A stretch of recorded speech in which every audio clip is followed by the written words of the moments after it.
Between the 5th and 11th centuries, something like 85% of the people in England were living as serfs, bound to a piece of land they were never allowed to leave. They performed back-breaking work from the moment the sun came up until it went down again, and they shared their single-room homes with their farm animals just to make it through the year. Life was a relentless, unforgiving cycle, but somehow these medieval peasants managed to endure conditions that would likely break most of us modern humans in just a matter of days. This is the story of what it was really like to be a serf in early medieval England. Before we dive in, if stories like this help you relax, a like or subscribe would be a great help. Also, it would be cool if you dropped where you're listening from and what time it is. I read through the comments, and it's always wild seeing people from places like Australia and Norway all watching the same video. All right, tonight, we're heading to early medieval England. But before we get there, go ahead and get comfortable, and I mean really, truly comfortable.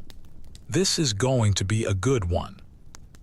Your eyes slowly crack open to complete darkness, and you're hit with the unmistakable smell of smoke, damp earth, and animal dung. The roof just above your head is barely visible, just the dark underside of thatch, where you can hear tiny creatures rustling and scurrying about. You are definitely not alone in here, not by a long shot. A chicken casually struts across your feet. Your family's most valuable pig lets out a grunt from its corner. And the goat, who is quite literally your roommate, chews thoughtfully somewhere near your head. You're all packed into this one-room home, built from wattle and daub, which is basically just mud smeared over a frame of woven branches. And I have to tell you, on this absolutely freezing morning, you're not entirely upset about having all these warm bodies around you. Get up. Your father grunts from across the room. The sun's almost here.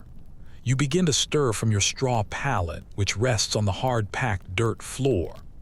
Unlike the memory foam mattress you might be on right now, there is absolutely nothing soft about where you've just spent the night. Just a thin layer of straw that your own body has been compressing for months on end. You haven't bothered to change it because, well, where would you even find fresh straw in the middle of winter? The cold hits you like a physical blow the moment you're upright. You are wearing the very same wool tunic you had on yesterday and the day before that. Actually, you've been wearing this same tunic since sometime back in October, and it's now February. No, you haven't washed it. What are you, crazy? It is freezing outside. Besides, washing clothes is a major undertaking that involves using lye, which would strip away the natural oils that make the wool at least somewhat resistant to water. On top of all that, everyone else smells exactly the same as you do. It's a combination of wood smoke, old sweat, and that particular human funk that develops when you live without any kind of modern hygiene. I'm up, you mumble, though your complaints fall on deaf ears. Your mother is already moving about, carefully coaxing the embers from last night's fire back to life. This is probably the single most critical job of the entire morning. Without that fire, there's no warmth, no way to cook food, and honestly, not much reason to even try living through another medieval February. Here, she says, passing you a solid chunk of dark-colored bread. Eat. But hold on, let me really paint a picture of this bread for you. This is not the fluffy, artisanal sourdough you might get from a local bakery. This is a dense, heavy, hard lump made from barley and rye, whatever grains your family managed to save to get through the winter. It's incredibly coarse because it was ground by hand, which means there are tiny bits of stone from the grinding wheel mixed right into the dough. You could call it free dental work, by which I mean it will slowly but surely wear your teeth down into little nubs. This piece of bread is your breakfast, and that's all there is. If your family is having a good year, there might be a small piece of hard cheese to go with it. If not, maybe there's nothing but the bread. You're just thankful it isn't a famine season. During those times, this one chunk might have to be split between 3 people. You eat it quickly because there's absolutely no time to waste. You can already hear the manor steward outside, his voice calling for all the workers to get out to the fields. As a serf, you are legally tied to this land. You're not technically a slave, so you can't be bought and sold like property, but you are the next closest thing to it. You are sold right along with the land itself. You can never leave, and your children will be born into the same status. This is your life from beginning to end.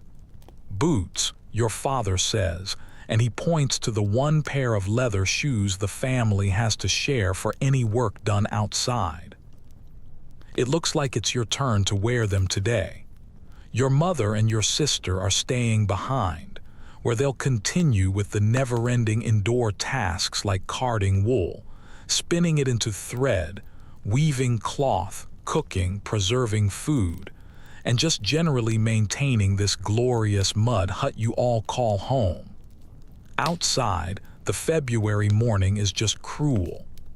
A thin, icy rain is falling, the kind of rain that somehow manages to feel even colder than snow. The village is just a small cluster of huts, all very similar to your own. Smoke is rising from the holes in their roofs, all of them huddled together and surrounded by the massive, open fields where you are about to spend your entire day. The smell is the first thing that hits you when you step out the door. Medieval villages don't have anything like sewage systems. There's just a midden heap, which is basically the community's shared trash pile and toilet area, located not too far from the houses. In the summer, the stench is almost unbearable. The winter brings the small mercy of freezing at least some of the odor. You're late, the steward says. He's a man you don't like, but you definitely can't afford to get on his bad side. He works for the lord who owns this manor, which means he owns the land, the village, and for all practical purposes, you mutter, as you fall into line with the other serfs. Every single one of them looks just as tired and as dirty as you feel. Today's job is clearing out the drainage ditches in the Lord's personal fields. This means you'll be standing ankle deep in freezing cold water, digging through thick mud with simple wooden tools for hours and hours. The work is mind-numbingly boring and physically crushing. Your back will be screaming in protest by the middle of the day, and your hands will probably be bleeding. Now I should probably explain something. In your head, you're likely thinking, I would just run away. How could they possibly catch me, right? I know you are, I've had the same thought, but here's the reality of it. Where exactly would you go? If you went to the next village over, they would send you back here immediately. If you tried to survive in the forest, you would probably die within a few days. And the cities, well, they're still very small at this point in history, and you would stick out as an obvious outsider with no skills for city life. It's also completely illegal for anyone to help a runaway serf, and the punishment for doing so is severe. By mid-morning, your body is just numb from the cold. Your stomach is already rumbling because that one piece of bread wasn't nearly enough calories to fuel the kind of work you're doing. But hunger is a constant companion for you, especially during what's called the hungry gap. This is the period in late winter and early spring when all the stored food starts to run low, long before any new crops are ready to be harvested. William's youngest passed away last night. The man working next to you whispers. His name is Edwin, and he's maybe 40 years old, which in your world makes him practically an old man. His face is deeply weathered, he's missing a few of his teeth, and his hands are gnarled from decades of doing this exact same kind of labor. A fever, you ask, although you know it could have been any number of different things. The third child they've lost. You just nod in understanding.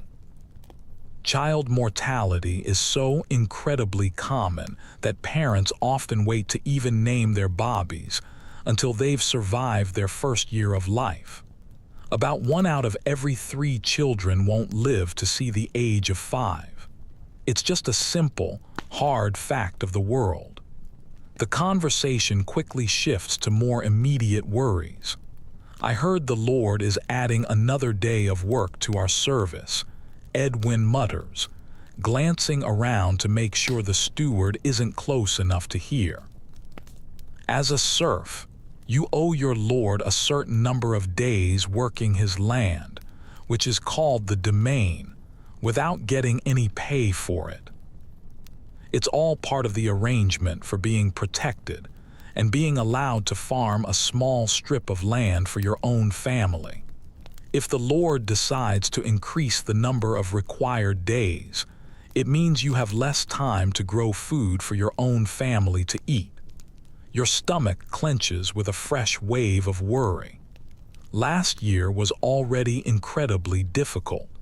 Your family barely managed to produce enough to feed yourselves and also pay all the different taxes and tithes that were demanded.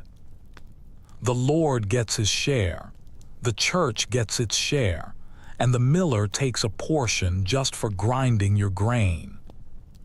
It feels like at every single turn, someone is taking a piece of the little that you have. Around noon, there's a very brief break in the work. You sit down on the damp, cold ground and pull out another small piece of bread. This is your lunch. There's no midday feast, no break room to go to, no running out for coffee, just more bread, this time slightly more stale than the piece you had for breakfast. You know what I heard, says a younger man named Wolf, joining your little group. Up north in a place called York, they say a man danced until he literally dropped dead, and then 5 more people started dancing and they couldn't stop themselves. You've heard stories about this, the dancing plague. No one is really sure what causes it, but most people think it's either some kind of demonic possession or a punishment sent from God. In reality, it's probably ergot poisoning, which is a fungus that grows on rye grain in damp weather. When people eat it, it can cause hallucinations, convulsions, and what looks like uncontrollable dancing. People can actually dance themselves to death from pure exhaustion. God preserve us, Edwin mutters, making the sign of the cross. The thought of tainted grain just adds another layer of anxiety. Your family's stored rye has to last all the way until the new harvest comes in. If it's contaminated, you might not even know until the symptoms begin to appear. The Lord's steward is coming back around, which brings your short rest period to an end. It's time to get back to work. Your hands are cracked open and bleeding from the cold and the wet. Of course, you don't have gloves. Those are a luxury you could never afford. You wear the same rough wool clothing all year round. In the summer, it's hot and incredibly itchy. In the winter, if it gets wet, which it is right now, it just stays wet. And wearing wet wool in freezing temperatures is its own special kind of torture. The day seems to stretch on forever. The sky is gray, the work is gray, and your future looks just as gray. There's no chance of advancement, no medieval version of a promotion or a career change. You were born a serf and you'll die a serf. Your children will be serfs too. This field, this village, this life, this is everything you will ever know. Unless, of course, something much worse happens. And speak of the devil, a horn suddenly sounds from the direction of the village. Everyone freezes. That is not a normal sound. Horns like that mean trouble, raiders. Someone whispers. For the first time all day, the steward actually looks concerned. Back to the village, he orders.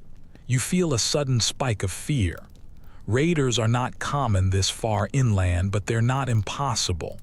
Vikings might have mostly settled down by this point in history, but there are always other threats like outlaws, soldiers from fights between nobles, or even just desperate, hungry men from other villages that are struggling. As your group hurries back, you begin to see smoke.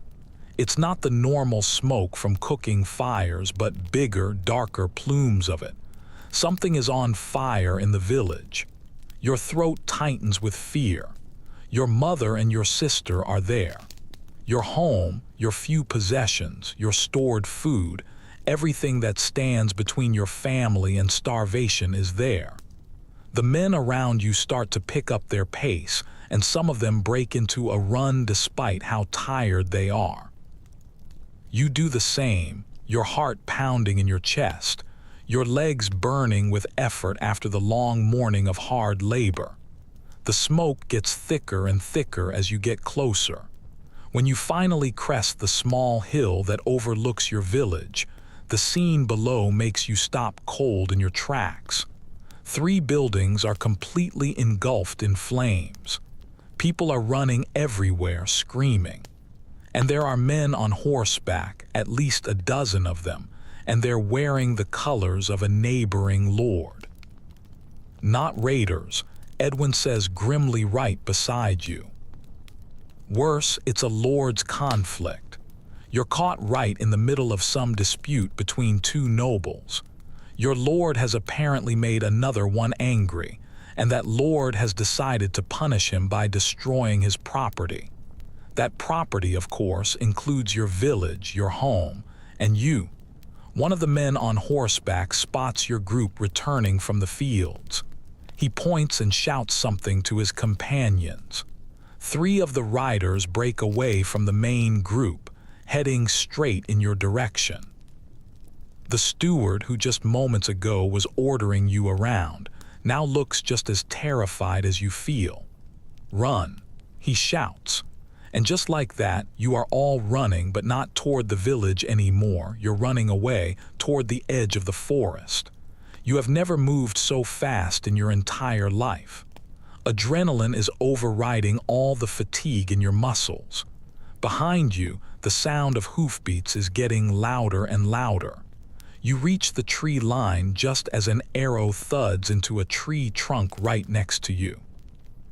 The forest is technically the lord's property as well, his own private hunting ground where serfs are forbidden to go.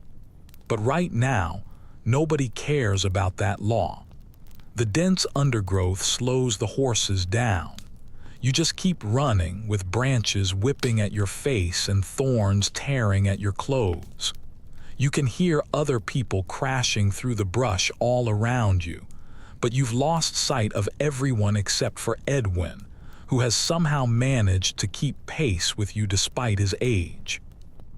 This way, he hisses, suddenly veering off to the left. You follow him without a second thought. The sounds of the pursuit seem to fade a little bit. Edwin leads you to a small stream, and then he steps right into it.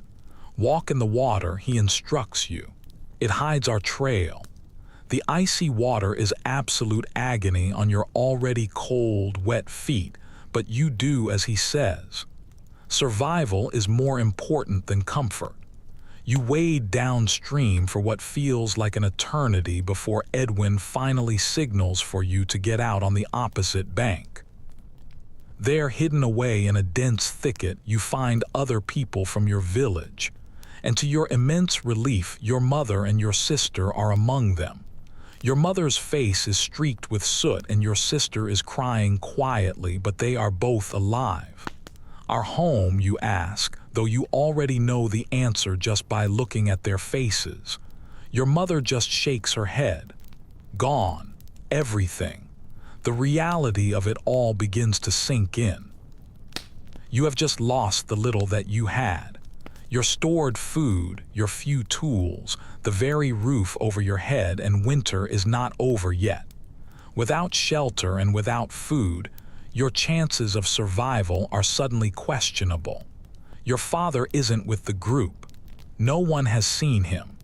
The waiting is unbearable as more and more villagers slowly trickle into this makeshift refuge in the forest. Night begins to fall, and it brings even colder temperatures with it. Making a fire is too risky with the raiders possibly still out there searching for people. The cold starts to become dangerous.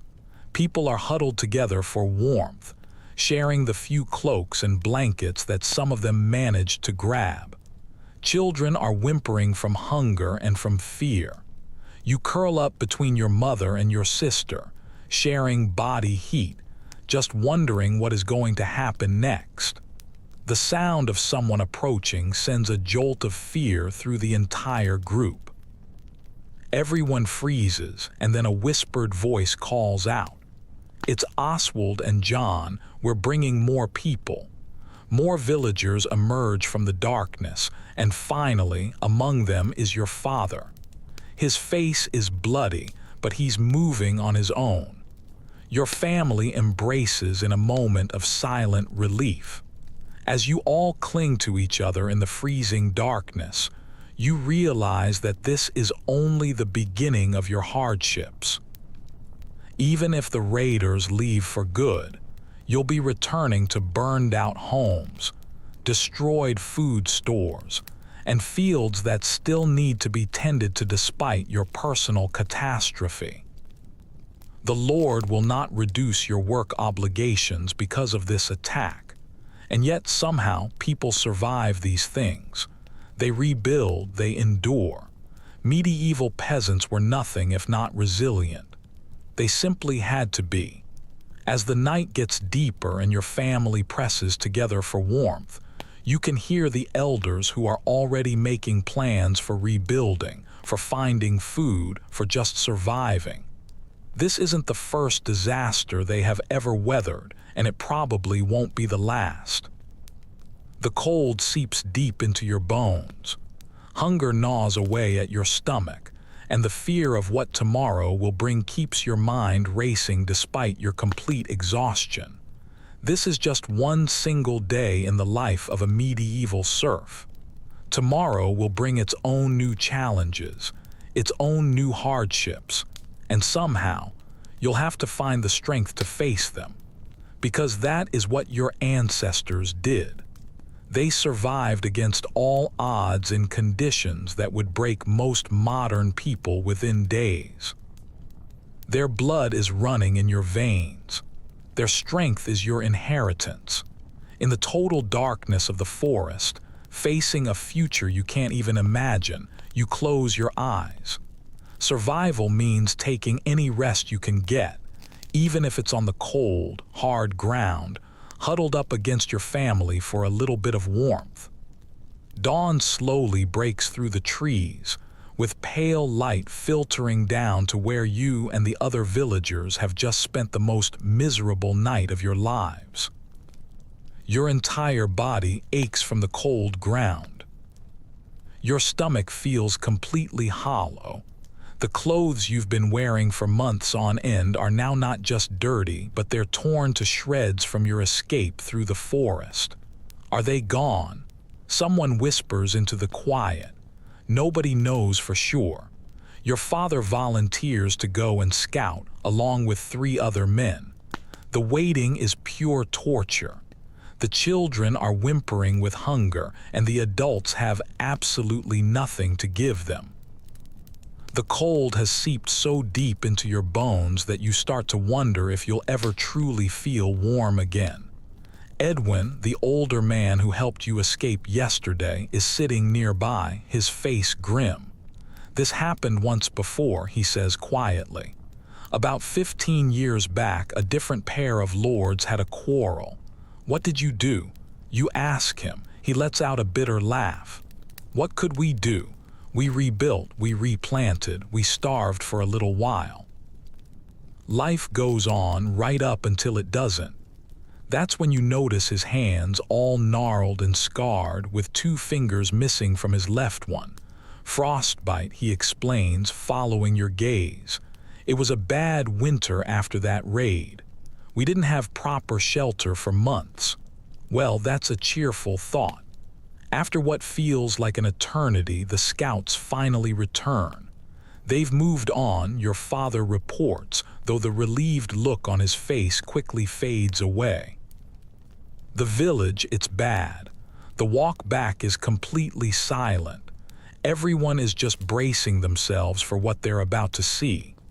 When you crest that hill overlooking your home, the scene is even worse than you had imagined. Half of the village is simply gone, replaced by smoking, smoldering ruins. The other half is still standing but damaged, though not completely destroyed. Your family's home is among the ones that are a total loss. Nothing is left but a blackened outline on the ground and a few charred pieces of timber. The livestock, your precious pig, the chickens, the goat, they're all gone, either stolen by the raiders or burned alive. "Jesus," someone mutters behind you. It's an appropriate prayer given the circumstances. The village church, which was a modest wooden building, has somehow managed to survive mostly intact. The priest, Father Ethelred, is standing in the doorway, his robes covered in filth. He looks just as shell-shocked as everyone else. "The Lord tests us," he begins as the villagers start to gather around him. His voice wavers. Even he doesn't seem to be convinced by his own words right now. The reality of the situation sinks in quickly. This isn't just about losing your homes. Your food stores are gone. The seeds that you had saved for the spring planting are gone. Your tools, your clothing, everything you needed for survival is gone. And it is still February, which is known as the hunger month even in normal years. This is about as far from normal as it can possibly get.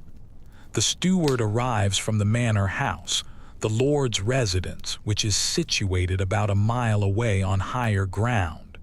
Of course, it wasn't touched by the raid at all. The Lord offers his condolences, the steward announces, looking incredibly uncomfortable. A murmur runs through the crowd. Condolences don't rebuild houses or fill up empty bellies. He requires workers at the manor tomorrow, the steward continues. Regular duties must continue. This statement is met with a stunned silence. Your homes are literally destroyed, and the Lord expects your work to just continue on as normal. Edwin steps forward, his weathered face creased with an anger he's barely managing to control. "We've lost everything. Our families need shelter, they need food." The steward shifts his weight, clearly a messenger who does not want to be killed for the message he's delivering. "The Lord says that those who work will receive a meal and will also be given permission to use timber from the edge of his forest for rebuilding. Not freely given timber, mind you, just permission to go and cut it yourself after you've already put in a full day's work." How generous of him. Your father joins Edwin. Ask him for grain from his stores, just enough to keep us alive until we can recover. "I will convey your request." The steward cuts him off. "Those who wish to eat tomorrow will report for work at dawn." With that, he just turns and leaves. The reality of feudalism hits you right in the face. The Lord is obligated to provide you with protection, yes, but he clearly failed at that. Still, you remain obligated to him. The relationship only seems to work in one direction when it really matters. "All right," your father says, turning to your mother and your sister. "We need to find shelter first." The next few hours are a complete blur of desperate activity. With your own home destroyed, your family joins forces with your cousins, whose house was damaged but still has about half a wall left standing. Together, you all scavenge through the ruins, looking for anything at all that might be usable.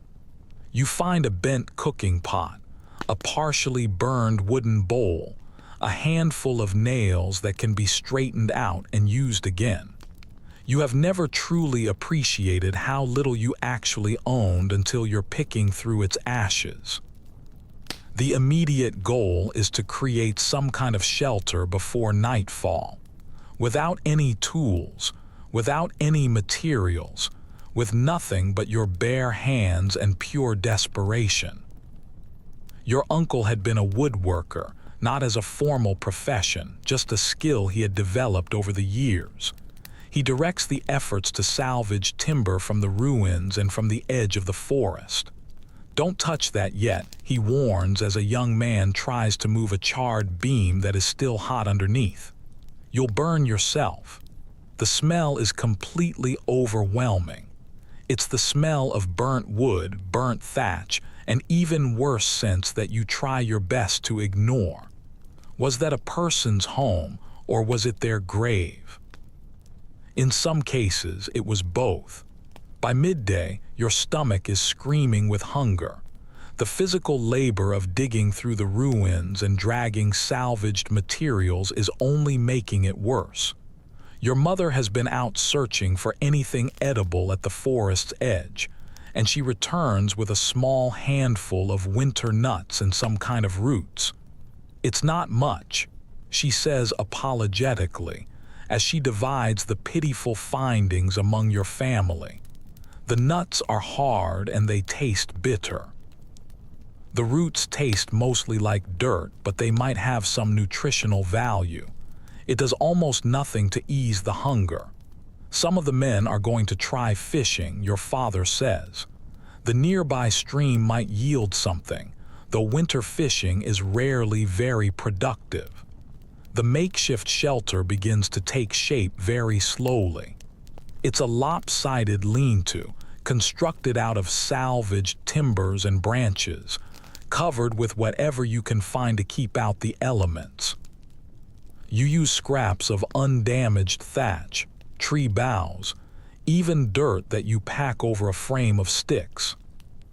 It's more like an animal's den than a human dwelling, but it will provide some minimal protection from the wind and the rain. As you work, you notice that there's blood on your hands from where blisters have formed and then broken open. There's no time to care about that. Pain is just another constant companion, just like hunger. By late afternoon, more villagers begin to straggle back from the forest where they had been hiding. Some of them bring meager foraged foods with them. One of them managed to snare a rabbit, a prize that causes a moment of actual cheering. It's a pitiful amount of food for so many people, but it's something. "What now?" your sister asks, as your family huddles together in the half-finished shelter as the day's light begins to fade. She's 14, old enough to understand the direness of your situation, but young enough to still look to the adults for answers that they don't have. Your father just stares down at his bloody hands. "Tomorrow we work. We eat the Lord's food and we start rebuilding." And if there's not enough food, she persists. Your mother shoots her a warning look. Some fears are better left unspoken. That night is another exercise in pure misery. The linta keeps off the worst of the wind, but it does very little to provide warmth. Your family sleeps huddled together on the bare ground, covered with the single blanket that someone managed to salvage. Sleep comes only in fitful bursts, interrupted by the cold, the discomfort, and the sounds of other people suffering all around you. Morning arrives with a layer of frost coating the ground. You can see your own breath inside the shelter. Everything hurts from sleeping on the hard earth, and your empty stomach has given up on growling and has settled into a dull, persistent ache. Still, at dawn, most of the able-bodied villagers report for work at the manor, just as they were ordered. The promise of food is too powerful a motivator to ignore. Your father goes, and you go too, since you're deemed old enough for a full day's labor. The manor house sits on a rise that overlooks the village and the surrounding fields. It's a timber structure, far larger and sturdier than any of the peasant homes down below. Smoke is rising from multiple hearths inside. The smell of cooking food reaches you even at the gate, making your mouth water painfully. The steward divides the workers into groups. Some will be repairing a section of the Lord's fence that's rotting. Others will be clearing out drainage ditches, your task from yesterday, which is apparently still a priority despite your village being in ashes. A third group will help out in the manor's brewery, where ale is being prepared. You are assigned to the drainage crew again, another day of standing in freezing water. At least the promised meal gives you some hope to hold on to. The work is even harder today, weakened as you are by hunger and a poor night's sleep. Your muscles scream with each shovelful of mud. The man working next to you isn't Edwin, but a younger villager named Wolf. Heard anything from the other side of the village? You ask him during a brief pause. His family lived on the far end of the village. Wolf just shakes his head grimly. My cousin's baby died in the night. The cold, probably. It's just another casualty that won't make it into any history books. Medieval life continues on, brutal in its indifference. Midday brings the promised meal. It's a bowl of pottage, which is a thick soup, and a chunk of bread for each worker. It's basic fare, but after nearly 2 full days without any real food, it tastes miraculous. You eat slowly, savoring every single bite, knowing that it needs to fuel you for hours more of labor. The conversation among the workers is subdued, focused on immediate concerns. Who has extra space in their shelter? Who might have tools they can share? Who needs help digging out their stored root vegetables if they weren't destroyed? The church roof needs to be repaired, someone mentions. The father says we should make that a priority. A few men snort at this. God's house can wait when human dwellings are gone, but the church is also the village's communal building, its storeroom, its heart. There's a practical value to it beyond just the religious aspect. Thomas's boy has the cough. Another man says quietly. Everyone grows silent at this. The cough could mean many things, and none of them are good. In the winter, respiratory illnesses spread quickly and can be deadly, especially to the very young and the very old. My grandmother knows a remedy. A young man offers. Boiled horehound and honey. And where is honey coming from? Someone scoffs. The raiders took everything. Wild hives, the young man insists. I know where to find them. In February, with snow still on the ground, good luck with that, lad. The conversation illustrates a harsh reality. Medical care in your time consists primarily of herbal remedies that have questionable effectiveness, and most of them are unavailable in the winter anyway. Prayer is the other option. Neither one seems particularly reliable. After the meal, it's back to work until the sun sets. By the time you're released to return to the village, your body feels twice its age. Every single muscle aches, your hands are torn and bleeding, but your stomach is no longer completely empty, and you have permission to cut timber tomorrow after work. Plus, you've managed to secret away a small portion of your bread, tucked away inside your tunic, to bring back to your mother and your sister. Many of the others have done the same thing. The Lord's generosity is being redistributed through sleight of hand. The village looks different when you return. There are signs of progress amid the devastation. Some of the makeshift shelters have been improved. A communal cooking fire is burning in what was once the village center. People have organized themselves, as they always do in a crisis. You find your mother helping to tend that fire, and your sister is gathering water from the stream.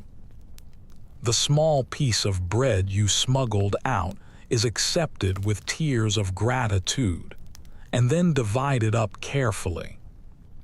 That night, more villagers crowd into your family's makeshift shelter. Body heat has become a precious resource. Personal space has become completely irrelevant. You sleep sandwiched between your sister and a neighbor's teenage son, while your parents share the space with the neighbor couple. Just like old Simeon's inn, the neighbor man jokes, referring to the biblical story of there being no room at the inn, except where all the animals. The weak laughter this earns feels like a small victory. Humor, however dark it may be, means that people's spirits aren't completely broken. Sleep comes easier tonight despite the crowding. Exhaustion trumps discomfort. Tomorrow will bring more of the same: work, scavenging, rebuilding. The day after that will be the same again. This is how you survive a catastrophe in medieval England. One day at a time, one meal when you can get it, work that never ends, and the knowledge that eventually things might improve, at least until the next disaster strikes. As you drift off to sleep, pressed between bodies for warmth, you think about the cycles of peasant life. Spring will come, bringing the planting season and more food, but also new kinds of labor. Summer means there are crops to tend to constantly. Autumn brings the harvest and the taxes. Winter means cold and scarcity. Each season has its own challenges, its own rhythms, its own specific ways to kill you if you're not careful or lucky.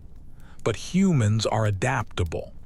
Your medieval ancestors, the ones whose blood runs in your very veins, survived these conditions. They rebuilt after disasters. They worked in the fields until their hands bled. They ate food that barely qualified as nutrition. And they lived in homes that modern humans would consider unfit for animals. And somehow they endured. In your almost sleep, you can hear whispered conversations around you.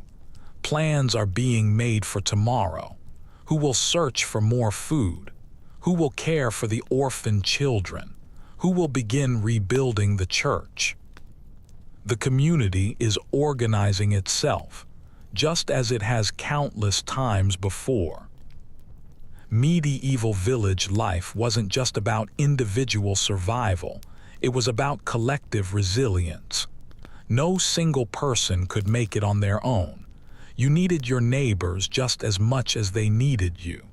For all the hardship, there was a certain kind of security in that interdependence that modern life rarely captures. The last thing you hear before sleep finally claims you is your father's whispered voice to your mother. "We'll be all right. We always are." Against all odds, he might even be right. The days blur into weeks.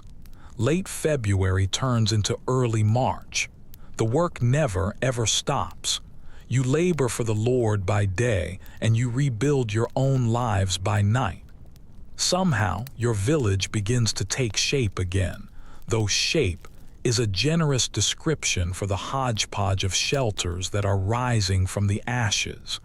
Your family's new home is nothing like the old one. It's smaller, cruder, built with green wood that warps and shrinks as it dries. The walls have gaps in them that you have to stuff with moss and mud. The roof leaks whenever it rains, which it does constantly because, well, this is England. At least it's something your mother says, trying to sound positive as a drop of water drips onto her shoulder. The weather is changing, though. There are subtle shifts that only farmers would notice: the quality of the light, the smell of the air, the slightly later sunset. Spring is approaching, and it brings both relief and new challenges with it. Relief because the deadly cold of winter will finally ease up, but a challenge because now begins the most critical period of the entire agricultural year: planting. Get it wrong and people will starve come autumn. But first, there's Lent. It's 40 days of religious fasting before Easter because medieval life just wasn't hard enough already. The church mandates no meat, no dairy, and no eggs. Basically, your already limited diet becomes even more restricted. Father Ethelred looks uncomfortable as he announces this at Sunday Mass in the half-repaired church. Even he recognizes the absurdity of the situation. People who are already starving are being told that they have to fast. Given our circumstances, he says carefully, certain allowances may be made for the youngest and the oldest among us. This is his way of bending the rules without directly contradicting the church's authority. The church is also where you learn that the raid wasn't an isolated incident. 3 other villages suffered similar fates. It's a petty war between lords that the peasants are paying for with their lives. Did our Lord win at least? Someone asks bitterly. The priest purses his lips. The conflict continues. Great. So it could happen all over again. After Mass, the village gathers for the weekly meeting. These have become essential for coordinating all the rebuilding efforts. The village reeve, a peasant who was elected to manage community affairs, stands before the crowd. Planting begins next week, he announces. We need to take an inventory of our seed. A grim silence follows this statement. Most of the families lost their seed grain in the fires. Without seeds, there is nothing to plant. Without planting, there is no harvest. Without a harvest, well, you can do the math. Edwin speaks up. The monastery at Glaston might be able to help. They've aided villages before. It's a 3 days walk from here, someone points out. I'll go, volunteers a man named Cedric. Others join him. A delegation will travel to the monastery to beg for seed grain. It's a long shot, but desperation breeds boldness. The talk then turns to more immediate concerns. Thomas's son, the boy with the cough, has gotten worse. Several other people are now showing similar symptoms. Illness spreads incredibly fast when people are crammed together in inadequate shelter with poor nutrition. Your mother, who knows something about herbal remedies, offers to help. I found some wild garlic near the stream, she says, and there's still some dried yarrow left from last summer. The gathering breaks up as the rain begins to fall again. Your family hurries to your leaky shelter, where your father immediately gets to work trying to improve the roof. The next morning brings something you haven't seen in months: sunshine. It's a weak, watery English sunshine, but still, the psychological effect is immediate. People emerge from their shelters with something that looks close to hope on their faces. Your mother takes advantage of the good weather to tackle the monumental task of doing the laundry. In your modern life, you probably don't think much about doing laundry. In medieval England, it's practically an Olympic event. First, she builds a fire to heat water in your salvaged cooking pot. While that's happening, she makes lye soap by filtering water through saved wood ashes. The resulting solution is caustic enough to burn your skin, but it's effective at cutting through months of accumulated grime. Your sister helps her, pounding the wet clothes with a wooden paddle. The work is exhausting. There are no washing machines, no dryers, not even any running water. Everything is done by hand, using a homemade soap that is basically one step away from being a chemical weapon.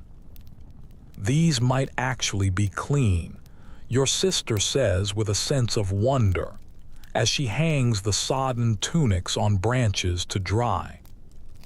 Or they'll dissolve completely, your mother replies with a rare smile. While they are handling the laundry, you and your father join other men who are working on a new communal project, a proper oven. Individual families can't afford to have separate ovens, so villages share one or two of them. Without it, bread has to be cooked in the open fire, which yields poor results. The oven is made of clay and stone, built with techniques that have been passed down through generations.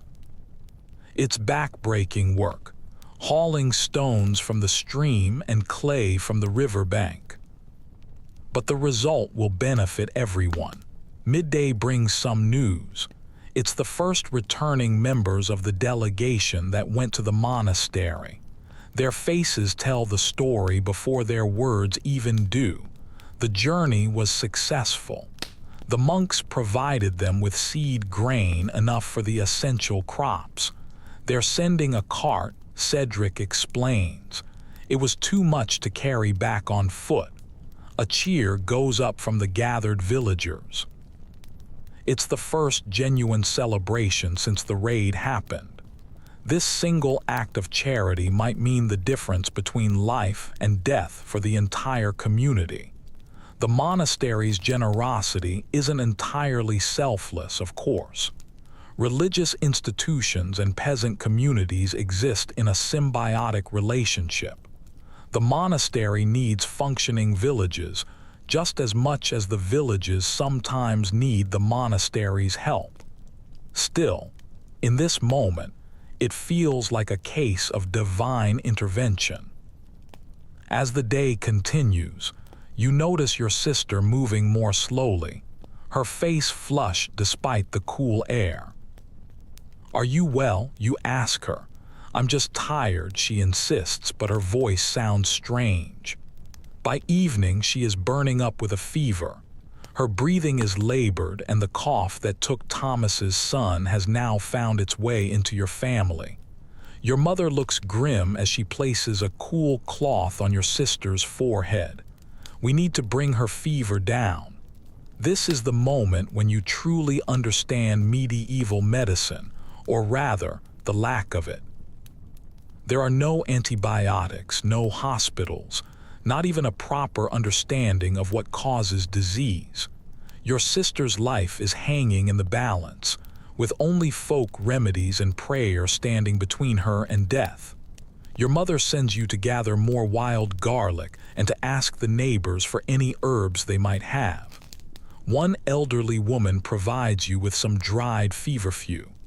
Another one offers honey, which is as precious as gold in the late winter. The night is long and absolutely frightening. Your sister alternates between shivering with chills and burning with a high fever. Your mother doesn't sleep at all, constantly adjusting the remedies, spooning herbal teas and honey mixtures between your sister's cracked lips. Your father sits helplessly nearby. For all of his strength in the fields, he can do nothing here except occasionally fetch water or stoke the fire. By morning, your sister seems to be marginally better. Her fever hasn't broken, but it hasn't risen any higher either. Your mother looks exhausted but relieved. Go to work, she tells you and your father. I'll tend to her. The Lord's fields won't plow themselves after all. The recent disaster hasn't changed the fundamental rhythm of medieval life or the demands of feudal obligation. Today's task is preparing the fields for planting, breaking up the soil that has been fallow over the winter. The work is done with wooden plows pulled by oxen, if a village is fortunate enough to have them. Your village lost most of its livestock in the raid, so much of the work has to be done by hand, using mattocks. It's a back-breaking alternative that is painfully slow. My wife is sick too, says Wolf as you work side by side. The same cough. You nod grimly, my sister. No further words are needed. Everyone understands the threat. In these close-packed villages with poor sanitation and weakened populations, disease spreads like fire. Medieval people don't understand germ theory, but they do recognize patterns. Father Ethelred is blessing houses tonight, Wolf adds, for what it's worth. Religion and medicine blur together in your world. An illness might be treated with herbs, but it is also addressed with prayers, blessings, and sometimes even exorcisms. The line between the natural and the supernatural is thin, almost non-existent. Midday brings some surprising news. The steward approaches the working men with an unusual announcement. The Lord requests 3 men to help with the preparations for a judicial proceeding tomorrow. This catches everyone's attention. Courts are rare events, usually held only a few times a year for the entire manor. For one to be called now suggests that something significant is happening. What manner of proceeding? Asks the reeve cautiously. The steward looks uncomfortable. A man from Westfield is accused of stealing the Lord's grain during the confusion after the raids. Westfield is a neighboring village that suffered similar attacks. The accused man's alleged crime is understandable if it's true. Starving people make desperate choices. Your father volunteers, along with 2 others. The work will be less physically demanding than field preparation, and it comes with the promise of food at the manor house. That evening you return to find your sister's condition unchanged, neither better nor worse. In medieval medicine, this is actually considered a victory. Your mother looks ready to collapse from exhaustion. Father Ethelred visits as he promised, bringing a small vial of holy water to bless your shelter and its occupants. The ritual provides some comfort, if not a cure. He speaks quiet words to your mother, offering spiritual reassurance. After he leaves, your mother reveals what else the priest shared with her, news that was too sensitive for open discussion. The accused man from Westfield, she whispers, they say he will face the ordeal. Your blood runs cold at these words. Trial by ordeal is exactly as terrible as it sounds. Unable to determine guilt through evidence or testimony alone, medieval courts sometimes turn to what they believed was divine judgment, physical tests that were thought to reveal God's verdict. Which ordeal? Your father asks grimly. Hot iron. The ordeal of hot iron requires the accused to carry a red-hot iron bar for a specified distance. Afterward, the hand is bandaged. When it's unwrapped days later, the state of the burn supposedly reveals guilt or innocence. Clean healing indicates innocence, while an infection suggests guilt. It's barbaric, painful and completely unreliable as a way to determine actual guilt, but it's how justice sometimes works in your world. Morning brings the arrival of the seed grain from the monastery, a cart laden with precious sacks of barley, rye, and peas. The village reeve oversees its division among the families, according to their land holdings and their needs. Your father isn't present for this distribution, having gone to assist at the manor for the judicial proceeding. Your mother sends you in his place, trusting you to represent the family's interests. The division is tense but orderly. Everyone knows what's at stake. Arguments break out occasionally over who deserves what portion, but the reeve manages the process with a firm authority. Your family receives enough seed for your strips of land, less than you would have planted in a normal year, but enough to provide some hope for a harvest. As you're securing your precious sacks to carry home, Edwin approaches you. Your sister, he says quietly, how fares she? No worse, you reply. Perhaps a little better. He nods, then reaches into his tunic and pulls out a small cloth bundle for her. My wife saved these from our herb garden. Inside are dried leaves you recognize as sage, which is known for treating coughs and fevers. It's a generous gift from a family that has little to spare. Thank you, you say, genuinely moved. Why? Your father helped rebuild our shelter when my back was too pain to work, he explained simply. We help each other. It's how we survive. This small exchange captures something essential about medieval village life. In a world without social safety nets, without insurance or government assistance, the community itself is the safety net. Neighbors help neighbors not just out of kindness, but out of necessity. Today you need help, and tomorrow you'll be the one providing it. You return home to find your sister sitting up, taking some broth from your mother's hand. Her fever has broken. She's weak and her cough is still present but less severe. She'll recover, barring any complications. The relief is overwhelming. In a time when every illness carries with it the shadow of death, recovery feels nothing short of miraculous. Your father returns at dusk, his expression troubled. The judicial proceeding went as expected. The accused man, protesting his innocence, underwent the ordeal of hot iron. The results won't be known for 3 days when his bandages are removed. But they found grain in his home, your father says quietly. It matches what was stored at the manor. Was he stealing? You ask. Your father just shrugs. Maybe or maybe he got it somewhere else.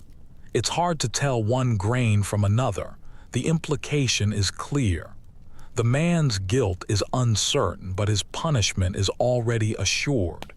His hand is now horrifically burned, and if an infection sets in, as it likely will, he may lose it entirely. Justice in medieval England is swift, painful, and often completely arbitrary. The conversation shifts to more immediate concerns. Tomorrow begins the intensive work of planting, probably the most important task of the entire year. Every able-bodied person will have to participate, including children who are old enough to help. Despite the exhaustion, despite the illness, despite the trauma of recent events, the planting cannot be delayed. The growing season in England is short. If you miss the window, winter will find you with empty storerooms. As darkness falls completely, your family shares a meager meal of pottage, a thick soup made with whatever vegetables could be found, stretched out with barley from your day's allotment. It's filling, if not particularly nutritious or tasty. Talk turns to plans for improving your shelter when time allows. A proper roof, real walls, maybe even a separate area for sleeping, though that is an ambitious goal.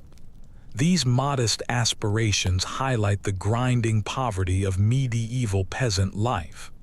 The things you hope for, a home that doesn't leak and walls without drafts, would be considered uninhabitable by modern standards. Yet, they represent progress, improvement, something to strive for. Your sister falls asleep early, her body demanding rest in order to heal. Your parents soon follow, exhausted from their work and worry.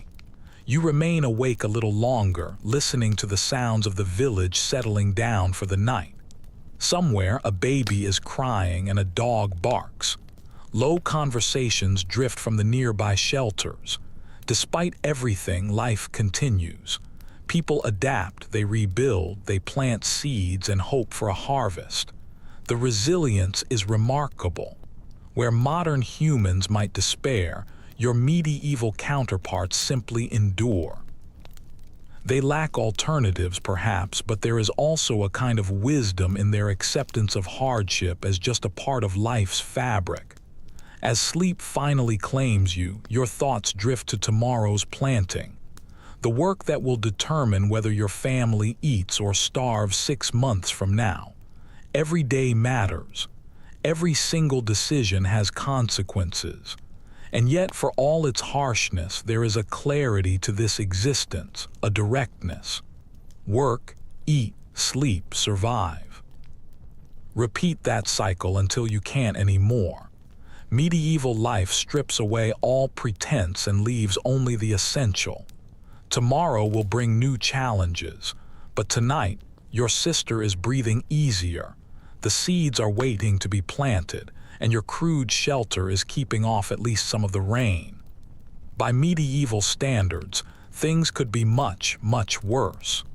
Morning comes earlier now, not just because the days are lengthening with the approach of spring, but because the planting season demands every single hour of daylight. Your family rises before dawn, chewing on cold bread left over from the night before as you head out to the fields. Medieval farming isn't just hard work. It's an intricate dance with nature that your ancestors have perfected over generations. You can't just throw seeds anywhere and hope for the best.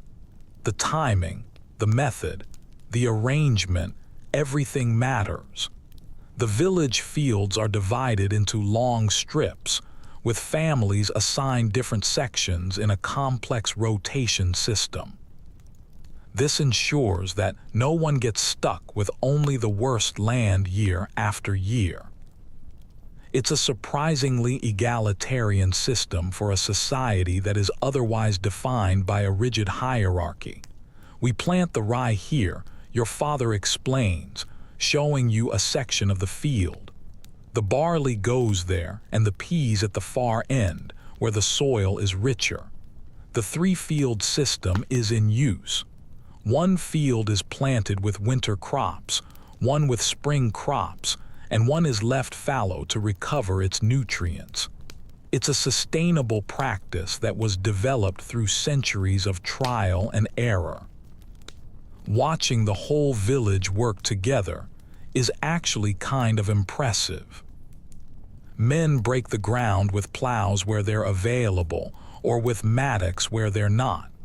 Women follow behind, dropping seeds with a practiced precision. Children help by chasing away the birds that would feast on the newly sown fields. Not too deep, an older woman corrects your sister, who is helping with the planting despite her recent illness. The seeds need to breathe. There is a precision to this work that outsiders wouldn't appreciate. Medieval peasants may not have had a formal education, but they possessed generations of accumulated agricultural knowledge. They knew their soil, their climate, and their crops. Midday brings a brief rest. People share what little food they have, mostly bread and perhaps a little bit of hard cheese. You notice a girl about your age sitting slightly apart from the others. Her name is Eliza, the daughter of a family from the far side of the village. Her father died in the raid. The birds are worse this year, she says when you sit down nearby. Everything's worse this year, you reply.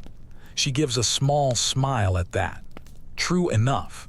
Conversations like this, brief exchanges during work, make up most of the social interaction between unmarried young people in your world. There's no dating, no parties, no social media, just these small moments stolen between endless labor. The afternoon brings a visit from the steward, who watches the planting progress with a critical eye. The Lord's interest in this is clear. Peasant fields produce food, but they also produce the Lord's income through various taxes and tithes. The south field needs to be finished today, he announces. No one argues, even though the sun is already past its peak and everyone has been working since dawn. As the planting continues, you overhear snippets of conversation that paint a picture of village concerns. We'll need new thatch before the autumn rains come. The miller's charging more for grinding, says his wheel needs repair. Mary's eldest is leaving for town, apprenticed to a leather worker. The Westfield man's bandages come off tomorrow, God help him.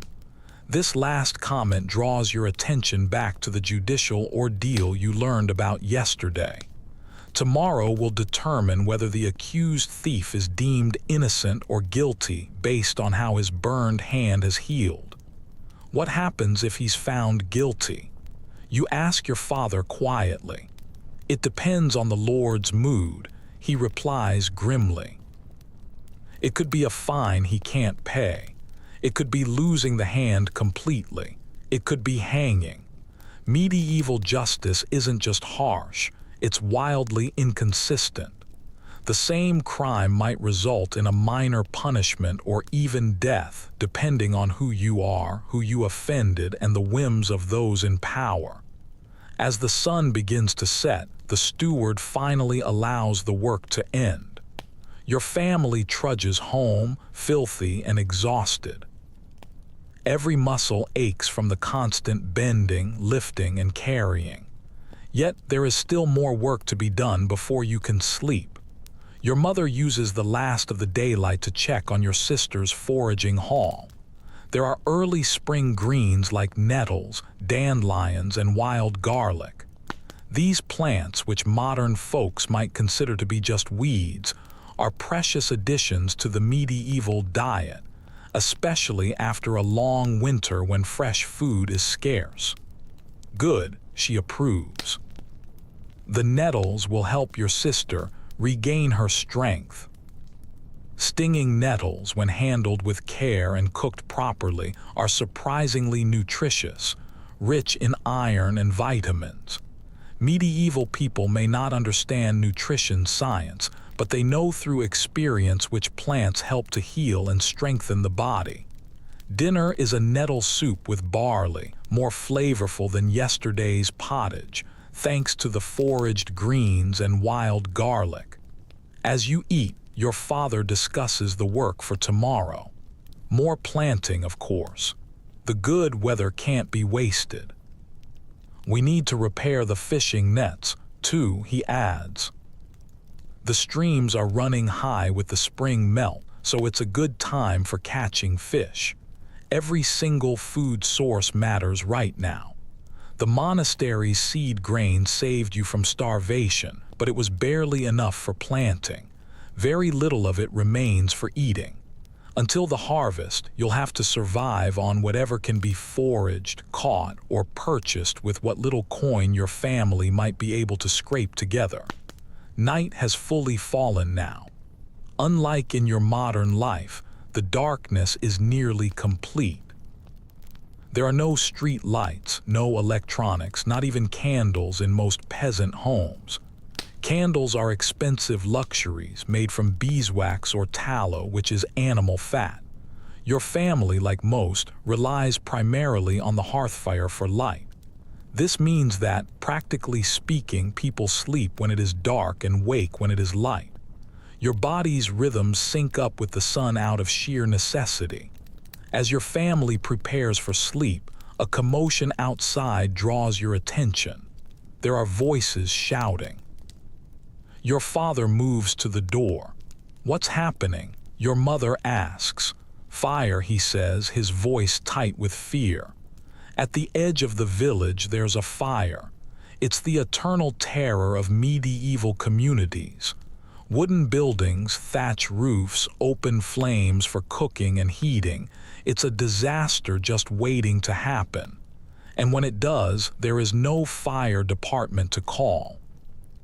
Your family rushes outside along with everyone else. In the distance, orange flames are illuminating the night. It's the miller's house and the mill at the village edge near the stream. Buckets, someone shouts, form a line to the stream. The entire village mobilizes instantly. Even the children join the bucket chain, passing water from hand to combat the flames. It is the only firefighting method available to you, human chains and desperate effort. You find yourself between Eliza and an older man, passing heavy wooden buckets so quickly that your arms burn with the effort. The heat from the fire grows intense as you get closer. Sparks are floating dangerously on the night air, threatening to spread the fire to the nearby structures. "The mill wheel," someone shouts. "Save the wheel." The wooden water wheel is the very heart of the mill, essential for grinding grain. Without it, the village has no easy way to process wheat and barley into flour. Its loss would be absolutely catastrophic. Men with wet blankets rush dangerously close to the flames, beating at the fire where it threatens the wheel mechanism. Women and children keep the bucket line moving. The village priest stands slightly apart, his lips moving in a fervent prayer. For 2 exhausting hours, the battle continues. Finally, the flames begin to recede. The mill structure is mostly gone, but miraculously, the water wheel remains intact. The miller's family made it out safely, though they have lost everything else. As the immediate danger passes, people begin to speculate about the cause of the fire. A stray ember, a knocked-over lamp. Then a troubling rumor begins to spread. It wasn't an accident, an old woman whispers. The miller raised his grinding prices. Someone did this. The accusation sends a chill through the crowd. Arson is a deadly serious crime in a world where one fire can destroy an entire community. If it's true, this is no longer just a tragedy, but a deliberate attack on the village's welfare. "Nonsense," the reeve says firmly. "Who among us would do such a thing? We all need the mill." His words calm the immediate tension, but the suspicion lingers.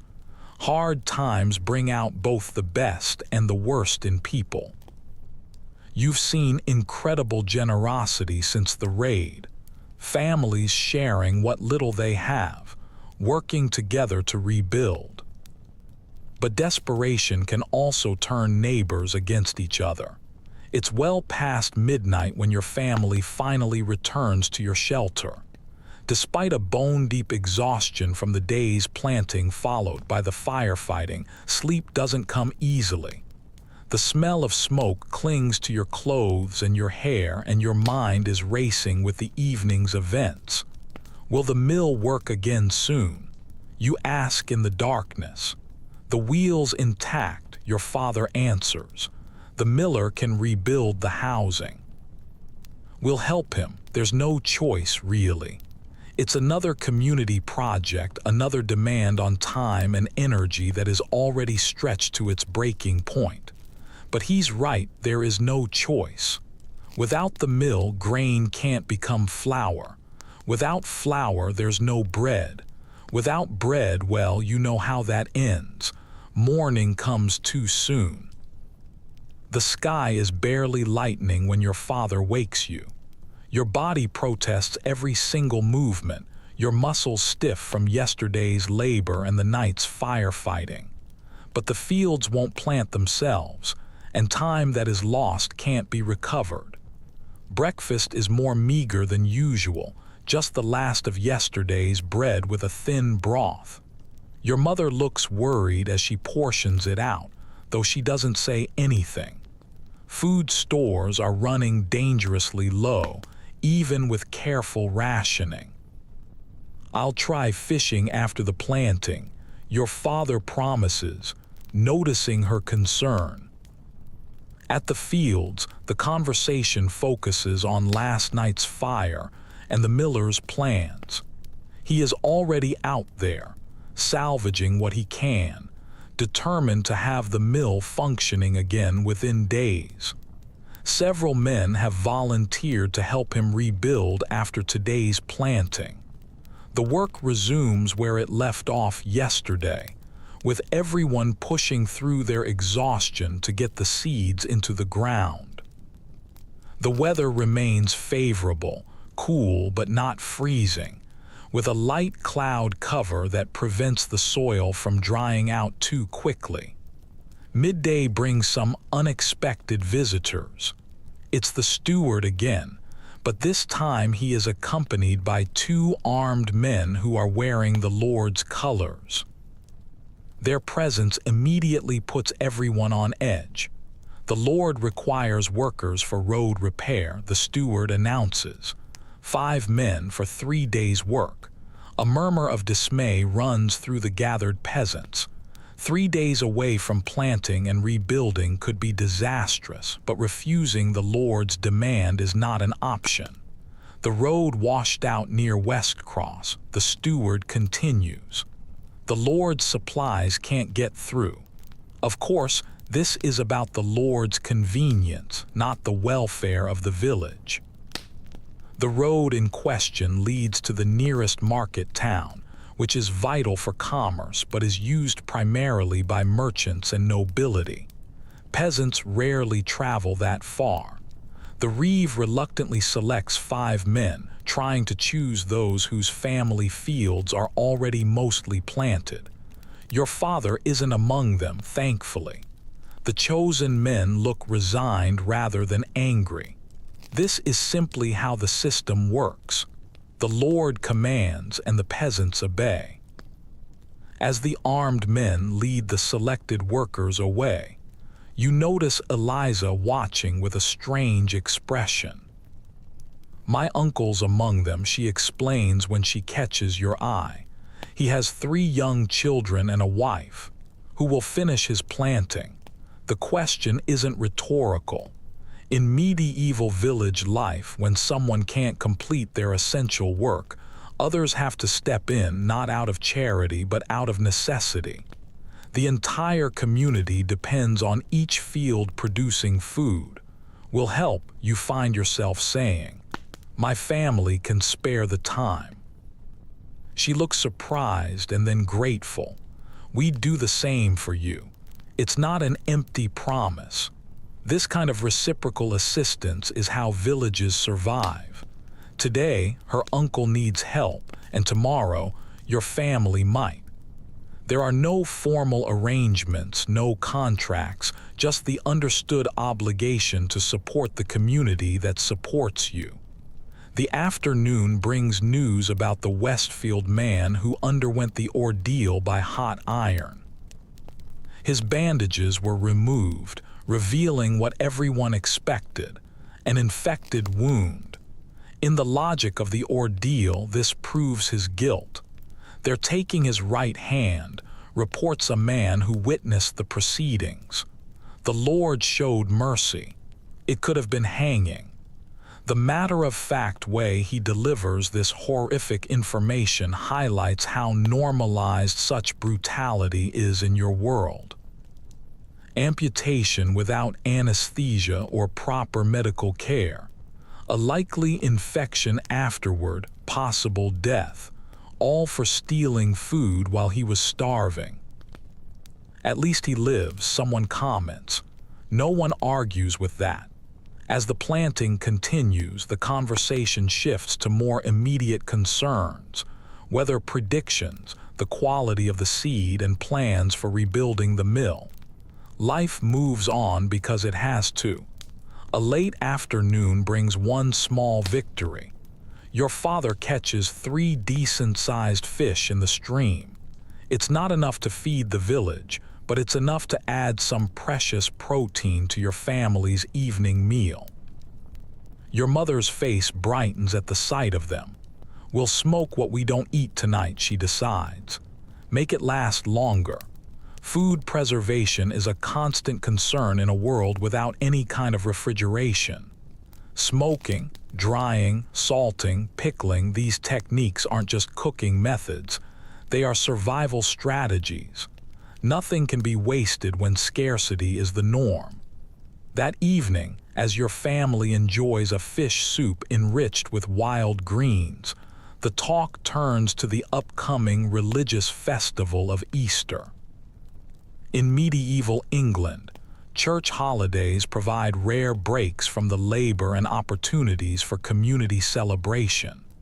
Father Ethelred says we should finish the church repairs before Holy Week, your mother mentions. Despite everything else demanding attention, the planting, rebuilding homes, repairing the mill, the church remains a priority, not just for spiritual reasons, but for practical ones. The church building serves as a meeting place, a storage facility, and a ceremonial center. It is the heart of the village's social life.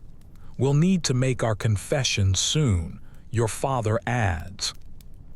Annual confession is required before Easter communion, another religious obligation that is taken very seriously in your world. As darkness falls, you help your sister prepare materials for rushlights. These are simple forms of illumination, made by dipping the dried pith from rushes into animal fat.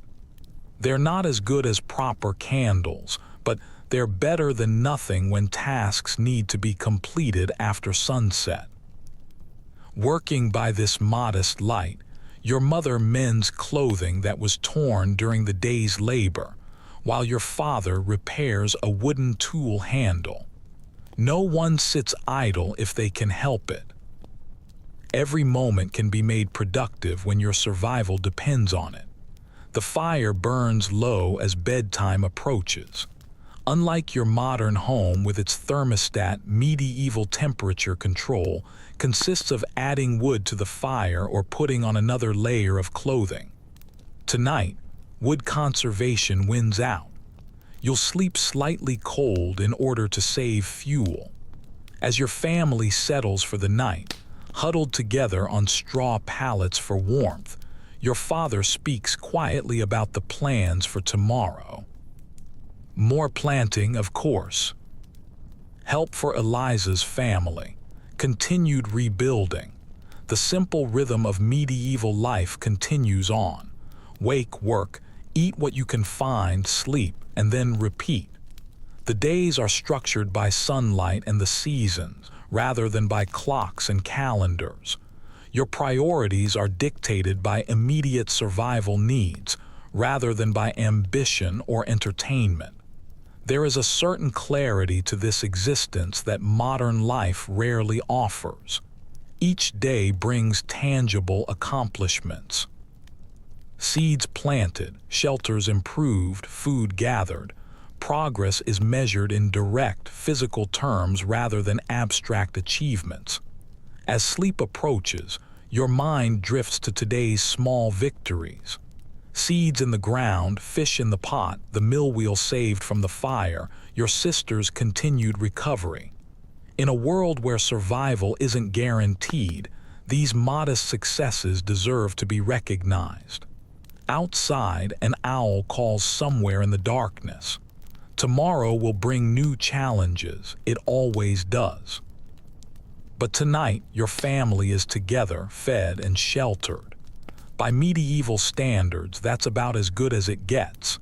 The days blend into a rhythm as spring fully arrives. The village transforms, not just from the rebuilding, but from nature's own renewal. Bare trees sprout tender green leaves. The muddy ground firms up underfoot, and the sound of birdsong fills the morning air. With the planting finished, attention now shifts to other essential tasks. The mill reconstruction is a top priority. Without it, grain can't become flour, and flour is the very backbone of your diet. A dozen men work on the structure daily, raising new timber frames where the old building once stood. The miller watches anxiously. His entire livelihood depends on this reconstruction, but he's not just concerned about himself. "We need it running before the first harvest," he keeps saying. "We can't have the grain spoiling for lack of grinding." You're helping to carry stones for the mill's foundation when you overhear an argument between the miller and the village reeve. 2 measures per sack is highway robbery, the reeve says firmly.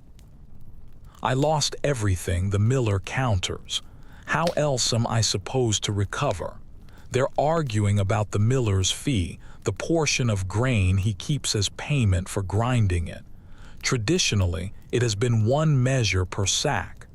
Doubling it would significantly impact every family's food supply.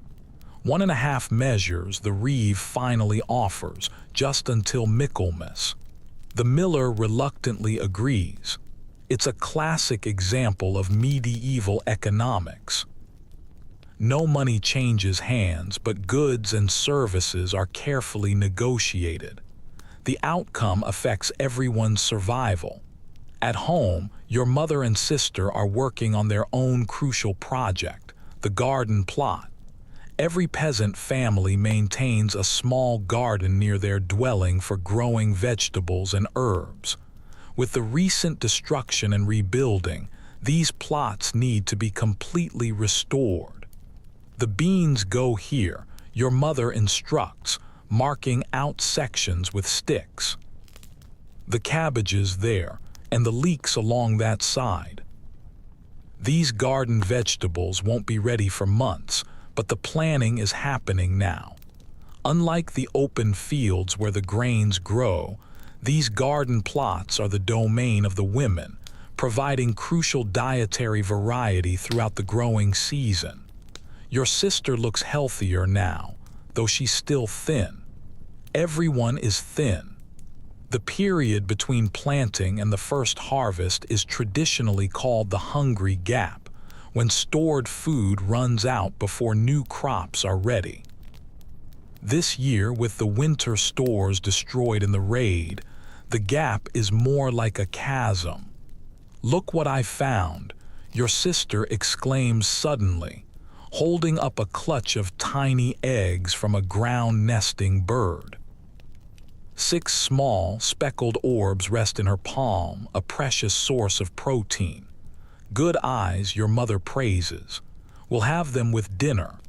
Small windfalls like this can make the difference between mere hunger and actual starvation. Medieval peasants develop sharp eyes for foraging opportunities. Wild greens, mushrooms, berries, nuts, bird eggs, anything to supplement their meager rations. That afternoon, you join a group that is heading to the forest edge. Officially, you're gathering firewood, which is always in demand and has been depleted by all the reconstruction efforts. Unofficially, you're hopping to snare a rabbit or collect some early mushrooms.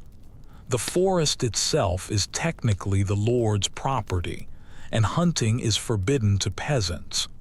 But gathering deadwood is permitted, and if a rabbit happens to blunder into a snare while you're collecting sticks, well, accidents happen. Edwin, the older man who helped you during the raid, shows the younger villagers how to set simple snares using twine and flexible branches. "Check them at dawn," he advises, and don't get caught by the forester.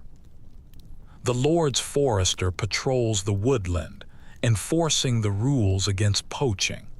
The punishment for hunting the Lord's deer can be severe, blinding or maiming in extreme cases. Nobody risks taking a deer, but small game like rabbits and squirrels are worth the gamble when families are hungry. While you're gathering wood, you notice Eliza working nearby. Since you helped with her uncle's planting, you've spoken more frequently. There's no formal courting process for peasants, no dating as modern people would understand it. Relationships just develop through working together, village gatherings, and stolen conversations like this. My mother says the first strawberries are showing flowers, she mentions. Early this year, that's a good sign, you reply. Maybe the harvest will be early, too. These mundane observations carry a lot of weight in your world.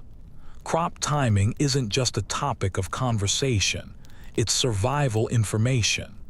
Nodding when plants flower, when birds nest, when certain insects appear, these observations help to predict weather patterns and plan agricultural work.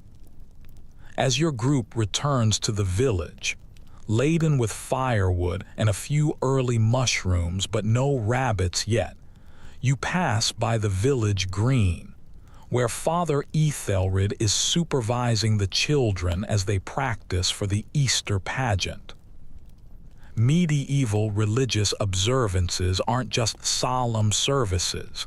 They include community performances, with villagers playing biblical roles in dramatized stories. The children are rehearsing the resurrection scene, with a small boy struggling to remember his lines as an angel. No, the priest corrects patiently. You say, "He is not here, for he has risen," before you point to the tomb. These religious plays serve multiple purposes: education for the largely illiterate population, community bonding, and entertainment in a world without modern diversions. They are taken very seriously, despite the amateur performances. Nearby, the older children are receiving a rudimentary education. Medieval peasants don't attend school as we would understand it, but some basic knowledge is transferred through informal teaching. A group of boys is learning woodworking from the village carpenter. Several girls are practicing spinning wool under an older woman's guidance. Hold the distaff higher, she instructs. Keep the tension on the thread. Skills are passed from generation to generation through this kind of apprenticeship model. There are no textbooks, no formal classes, just observation, practice, and correction. By adulthood, everyone possesses the practical abilities that are essential for survival. Even without a formal education, your own education has happened in the same way, learning farming from your father, foraging from your mother, and religious knowledge from the priest. Book learning is for the nobility and the clergy, not for peasants. Most serfs, including your own parents, cannot read or write. That evening brings a rare treat. The traveling peddler arrives. Even in normal times, his visits only occur a few times a year. After the recent troubles, his appearance feels almost miraculous. The entire village gathers around as he unpacks his goods. He carries items that are impossible to produce locally: needles, pins, small metal tools, salt, spices, thread, and ribbons. They're luxuries by medieval standards, but necessities for many tasks. 3 eggs for a needle he offers to a woman who lost her sewing implements in the fire. No coins change hands in most of these transactions. Medieval peasants operate largely without money, using a system of barter instead. The woman nods, running home to fetch the eggs. It's a steep price, but needles are precious metal items that she can't make herself. Your mother eyes a packet of salt longingly. Since the raid, this essential preservative has been scarce. Without it, smoking and drying are the only food preservation methods available to your family. What for the small salt bag, she asks. The peddler considers. Those woolens you're making, one finished cap. She nods. It's a fair trade, her labor and materials for his goods. She's been spinning and knitting in every spare moment, creating garments that can be traded when opportunities like this arise. The peddler also brings news, which is always a valuable commodity in an isolated world without any mass communication. The king's raising taxes for another war in France, he tells the gathered villagers. Lord Northbrook had to sell 3 of his villages to pay his share. This sparks concerned murmurs. When lords sell villages, the serfs are transferred to new masters. Sometimes the conditions improve under new ownership, but often they worsen. Any word of Lord Westfield's raiders? Someone asks. The peddler nods grimly. They hit Sutton last week. Burned the mill there too. This news confirms the suspicions that the attacks are systematic, not random. It's a deliberate campaign by one lord against another, with the peasants caught in the middle. As darkness falls, the peddler is offered shelter in the church, which is the usual arrangement for travelers. The villagers gradually disperse to their homes, discussing the day's exchanges and the news. Your family's shelter is slowly improving. The roof leaks less, and the walls block more of the wind. It's still primitive by any modern standard. A single room with a central hearth, no windows, no chimney beyond a hole in the roof, and no furniture except for a crude bench and table. Dinner consists of a barley pottage with foraged greens and those precious bird eggs your sister found. The small addition of protein makes everyone's mood a little lighter, despite the worrying news about the continued raids.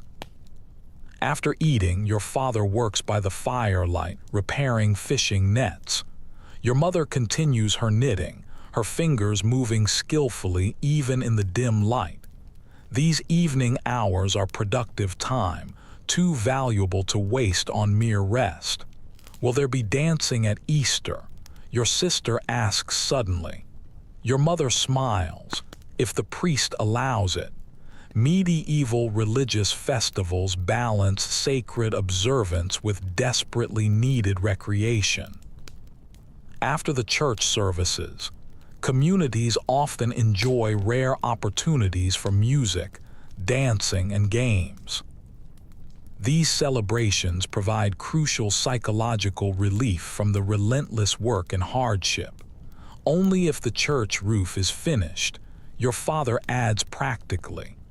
The reconstruction of the partially damaged church has continued alongside all the other rebuilding efforts, with most of the work happening after the daily agricultural labor. As the fire burns low, the conversation dwindles. Your family prepares for sleep, arranging the straw pallets around the dying embers. The smoky interior might seem intolerable to modern sensibilities, but to medieval people, it is simply home. Sleep comes quickly after another day of hard physical labor. Your dreams are simple: food, warmth, safety. The basic needs that dominate your waking thoughts don't disappear in slumber. Morning arrives with some unexpected excitement. The rabbit snares have yielded results. 2 men return from checking them, each carrying a couple of small coneyes. It's not enough to feed everyone, but it's a significant boost for the families who set the traps. Your family's snare caught nothing, which is disappointing but not surprising. Trapping is part skill and part luck. Edwin receives a portion from another family's catch, though, as repayment for his teaching. Again, it's the web of mutual obligation that defines village life, ensuring that resources circulate to those who contribute. Today's primary community project is finishing the church roof before the Easter celebrations. Even those who are skeptical about religion recognize the church's importance as community infrastructure. You join other young men in hauling bundles of reeds for thatching.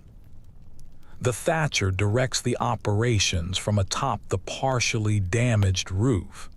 He is one of the few villagers with specialized skills beyond basic farming knowledge. Such expertise elevates his status slightly, though he remains a serf like everyone else. Tighter bundles, he shouts down. Don't get sloppy now. Thatching is a skilled work, requiring specific techniques to ensure water-resistant results. A poorly thatched roof leaks, rots, and requires replacement sooner, wasting precious resources and labor. While you're working, you notice increased traffic on the road that passes the village. People from the surrounding areas are heading to the local market town. It's market day, held weekly in the larger settlements where peasants can trade their surplus goods when they have any, and lords can sell the agricultural products from their domain. Your village is too small to host a market, but some residents occasionally travel to participate. Today, no one from your community joins the market goers. There is nothing to sell after the raid, and rebuilding takes priority over trading. Next week, perhaps, your father says, noticing your gaze following the travelers if the fishing improves. By midday, the church roof is nearing completion. Father Ethelred brings bread for the workers, a small offering from the church's stores. The loaves are dark, but they're fresher than what most families have been eating, and the gesture is appreciated. God's blessing on your labor, the priest says as he distributes the food. The church must be ready to celebrate his resurrection. After eating, the work continues with renewed energy. The roof will be finished today, allowing for the final interior preparations for the Easter services. Near the partially rebuilt mill, you spot the miller's daughter speaking with the Lord's steward. Their conversation appears to be tense, their heads closed together, their voices too low to overhear. When they notice others watching them, they quickly separate. Strange, comments Wolf, who is working beside you. She's not one to consult with the manor folk. The interaction sparks quiet speculation. Relations between manor officials and village women occasionally lead to trouble. Unwanted advances, coerced relationships, children born with an uncertain status.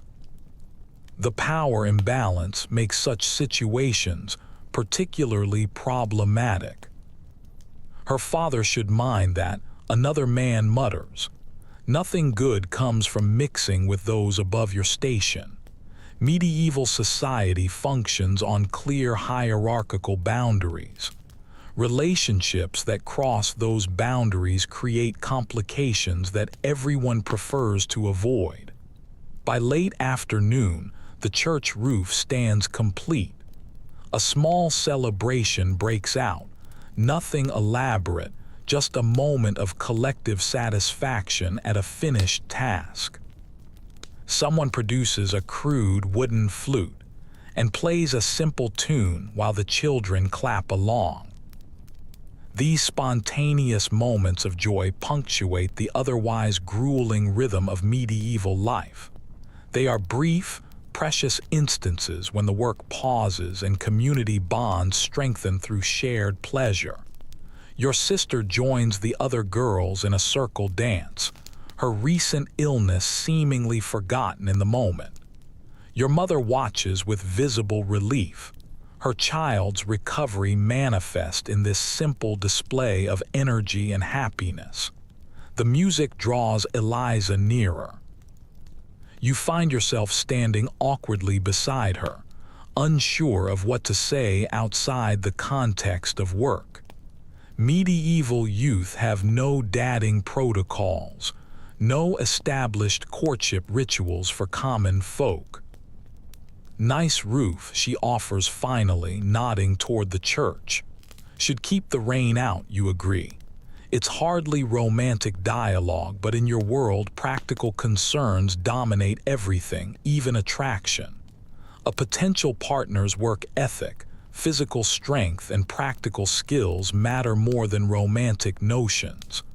Marriage is primarily an economic arrangement, a combining of labor capacity for mutual survival.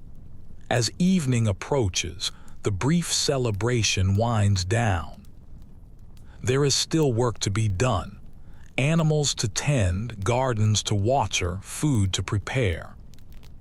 The rhythm of labor never truly stops. Your father returns from checking his fishing lines with a single decent-sized fish, enough to flavor the evening's pottage, but not much more. Still, the family receives the contribution gratefully. Any protein improves the otherwise bland barley porridge that forms your daily sustenance. While you're eating, your father shares news he heard from the men who were working on the mill. "The Lord's called the able-bodied men to training next week," he says. "Archery practice." Military training periodically interrupts agricultural work. Medieval lords maintain the right to call upon their peasants for defense.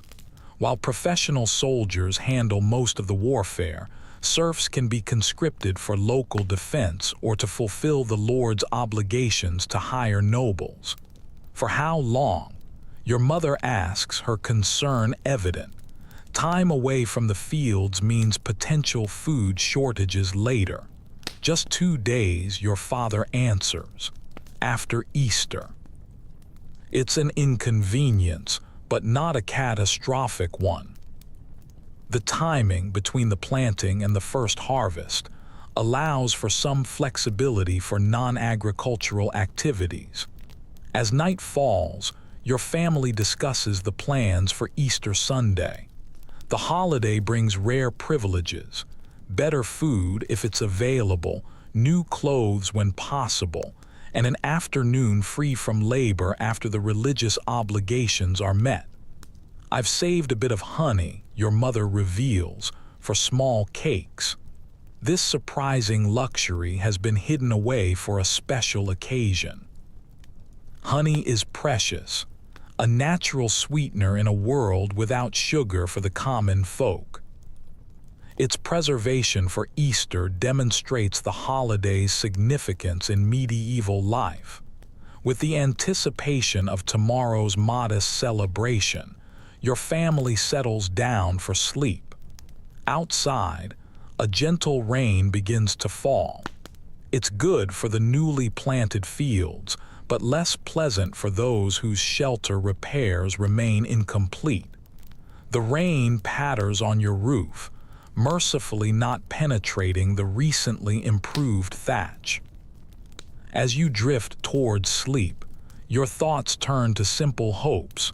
Continued fair weather for the crops, no new raids, perhaps a successful hunt. Medieval dreams aren't grand aspirations for wealth or a change in status. Social mobility barely exists.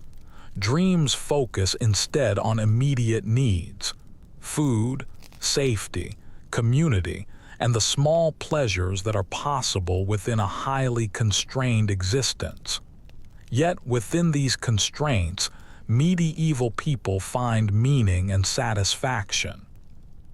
The shared struggle against hardship, the small victories of survival, the community bonds forged through interdependence, and the rhythm of seasonal celebrations breaking the monotony of labor. Through modern eyes, medieval peasant life seems unrelentingly harsh. Through medieval eyes, it simply is what it is, the only reality they have ever known, accepted with a stoicism that modern people might find difficult to comprehend. The rain continues to fall gently as sleep claims you. Tomorrow brings Easter, a brief respite in the constant work of survival. For now, that is enough to look forward to. Easter morning dawns clear and bright, as if nature itself is acknowledging the holy day. Your family wakes up early, not for work this time, but for church. Everyone puts on their cleanest clothes, which is a relative term after the raid and all the rebuilding. Still, efforts have been made. Faces have been scrubbed with cold water, hair has been combed with wooden combs, and small repairs have been made to torn garments. Here, your mother says, as she pins a tiny sprig of greenery to your sister's dress. This modest decoration is as close to finery as most peasants ever manage. Medieval Easter isn't the chocolate bunny celebration of modern times. It is the most important religious festival of the Christian year, a day when even the humblest serf stops working to attend church. After the long restrictions of Lent, it is also a rare occasion for a communal celebration and slightly better food. The whole village walks together to the newly repaired church. The atmosphere feels lighter than usual, a collective exhale after weeks of hardship. Children run ahead, excited for the day's special activities, while the adults talk quietly, enjoying the simple pleasure of an unhurried conversation. Inside the small wooden church, everyone stands. There are no pews or chairs for the congregation. Only the elderly and the infirm might sit on stools they brought with them. Medieval church services are not participatory events where the lay people read scripture or lead prayers.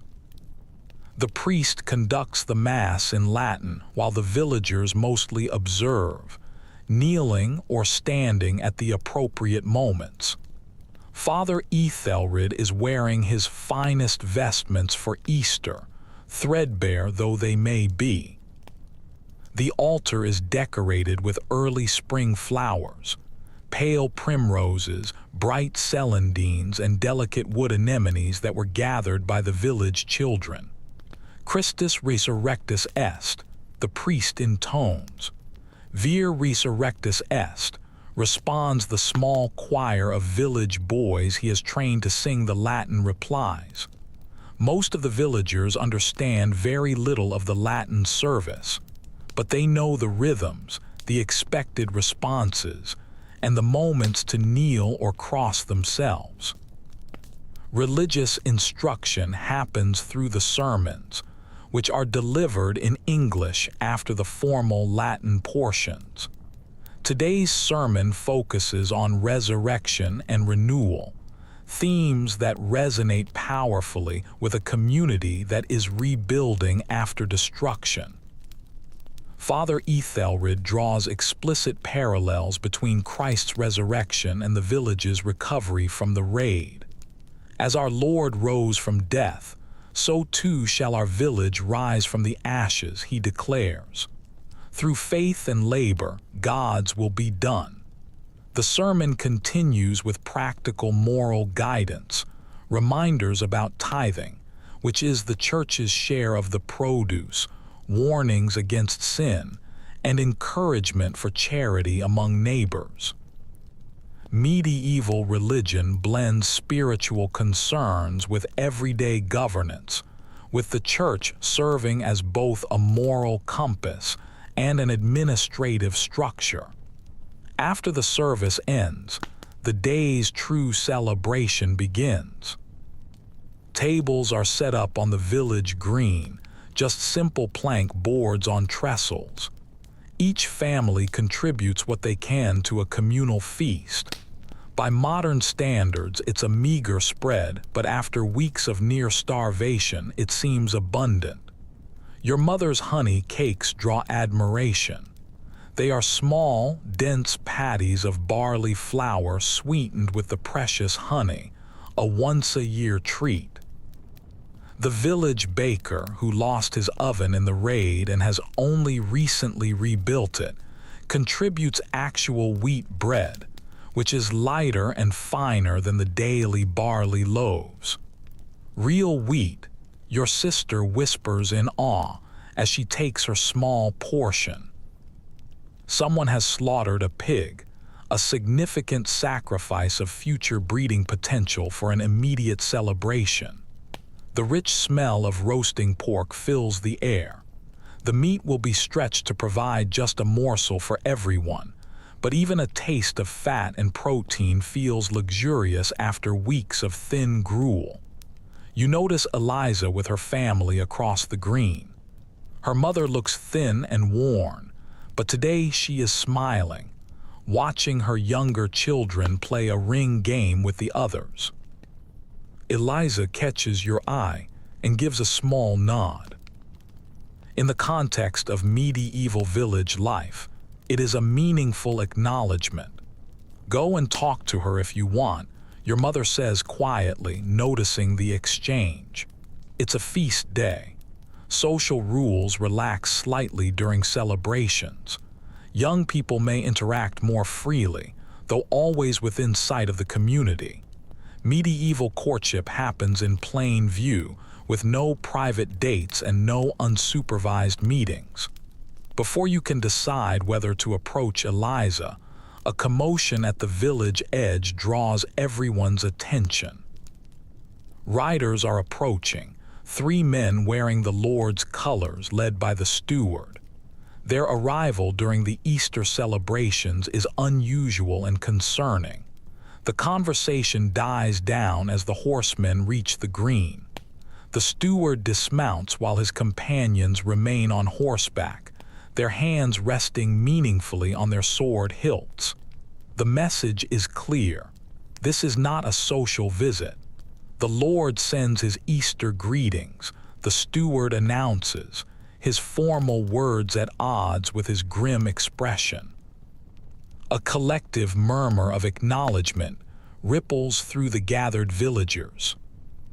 The proper response would include expressions of gratitude for the Lord's attention, but the enthusiasm is notably lacking. He also brings news. The steward continues. Lord Westfield's men attacked Thornbridge yesterday. 8 dead. Thornbridge lies just a half-day's walk from your village. The conflict is moving closer. Fear ripples through the crowd, subtle but palpable in their shifted stances and exchanged glances. The Lord requires all able-bodied men for defense training tomorrow at dawn, the steward declares. Bring any weapons you possess. Those without will be provided with staves. This announcement transforms the celebration instantly. Men exchange concerned looks and women draw their children closer. The brief respite from worry evaporates. We're still planting the north field, the reeve protests cautiously. The steward's expression hardens. The Lord's command is clear. Dawn tomorrow. Without waiting for any further discussion, he remounts his horse and the 3 riders depart, leaving a community whose celebration has been effectively ended. For a few moments, a heavy silence hangs over the gathering. Then gradually the conversation resumes, but the tone has shifted. Speculative whispers have replaced the earlier laughter. The feast continues because no one would waste precious food, but the joyous atmosphere is gone. Will there be fighting here? Your sister asks, her voice small with fear. Oh no, your father answers with more conviction than he likely feels. The Lord will protect his property. His choice of words is telling. protection of property, not people. In the feudal worldview, serfs are essentially living assets that are attached to the land. Your safety matters primarily as it affects your productive value. Despite the worrying news, the community attempts to salvage something of the holiday. After eating, the traditional Easter games begin. Egg-rolling contests for the children, wrestling matches for the young men, and dancing to simple music played on handmade instruments. You join a group of young men in an archery contest using crude bows. The activity takes on a new significance, given tomorrow's mandatory training. Most peasants have limited experience with weapons. Hunting is forbidden to serfs in most places, so archery skills develop through informal practice rather than regular use. Aim higher, advises Edwin, watching your arrow fall short of the target, which is a stuffed sack hanging from a tree branch. Allow for the drop. Your next shot comes closer but still misses. Accuracy with a medieval longbow requires years of practice, not just hours. English kings will eventually mandate regular archery training for peasants, creating the legendary corps of longbowmen that will dominate later medieval battlefields. But that systematic military preparation lies in the future. As the afternoon wanes, the dancing begins in earnest. A circle forms on the green, with musicians providing lively tunes on a pipe, a drum, and a fiddle. Medieval village dances are not the elaborate court affairs of the nobility, but simpler ring dances and line formations where everyone can participate, regardless of their skill. Your mother nudges you toward the circle where Eliza is standing with the other young women. The encouragement isn't subtle, but it reflects the medieval practicality about courtship. Marriage typically happens in the late teens or early 20s for peasants, with parents actively promoting suitable matches. They're playing 3 around, Eliza says as you awkwardly join the circle near her. It's a common dance where 3 people link arms and spin within the larger circle. I know the steps, you reply, though dancing isn't your strength. Few medieval peasant men would admit to enjoying dance, but participation is expected at festivals. The musicians pick up the tempo, and the dance grows more energetic. For a while, the community surrenders to the simple joy of movement and music. Children weave between the dancing adults, and the elders clap along from the sidelines.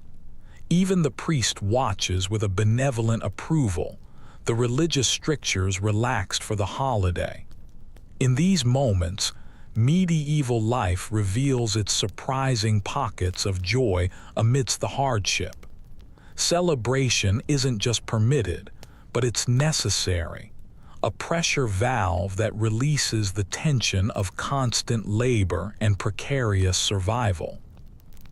As the dance ends, you find yourself standing near Eliza, both of you slightly breathless from the exertion.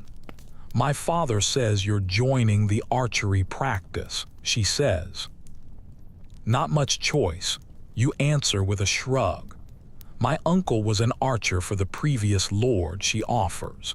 "He says the trick is in the fingers, not the arm." This small exchange, practical advice wrapped in a personal connection, exemplifies medieval courtship. There are no flowery declarations or romantic gestures, just the gradual building of a practical alliance through shared knowledge and community ties. The celebration continues until sunset, though it is subdued by the steward's announcement. As darkness falls, the families gather their belongings and head home, saving precious candles and lamp oil by sleeping with the sun's schedule. Your family walks together through the dusky village. Despite the day's worries, there is a contentment that comes from the rare leisure and slightly fuller bellies. Even medieval peasants recognize the psychological value of an occasional respite from their toil. The honey cakes were perfect, your father tells your mother, a simple compliment that brings a smile to her tired face.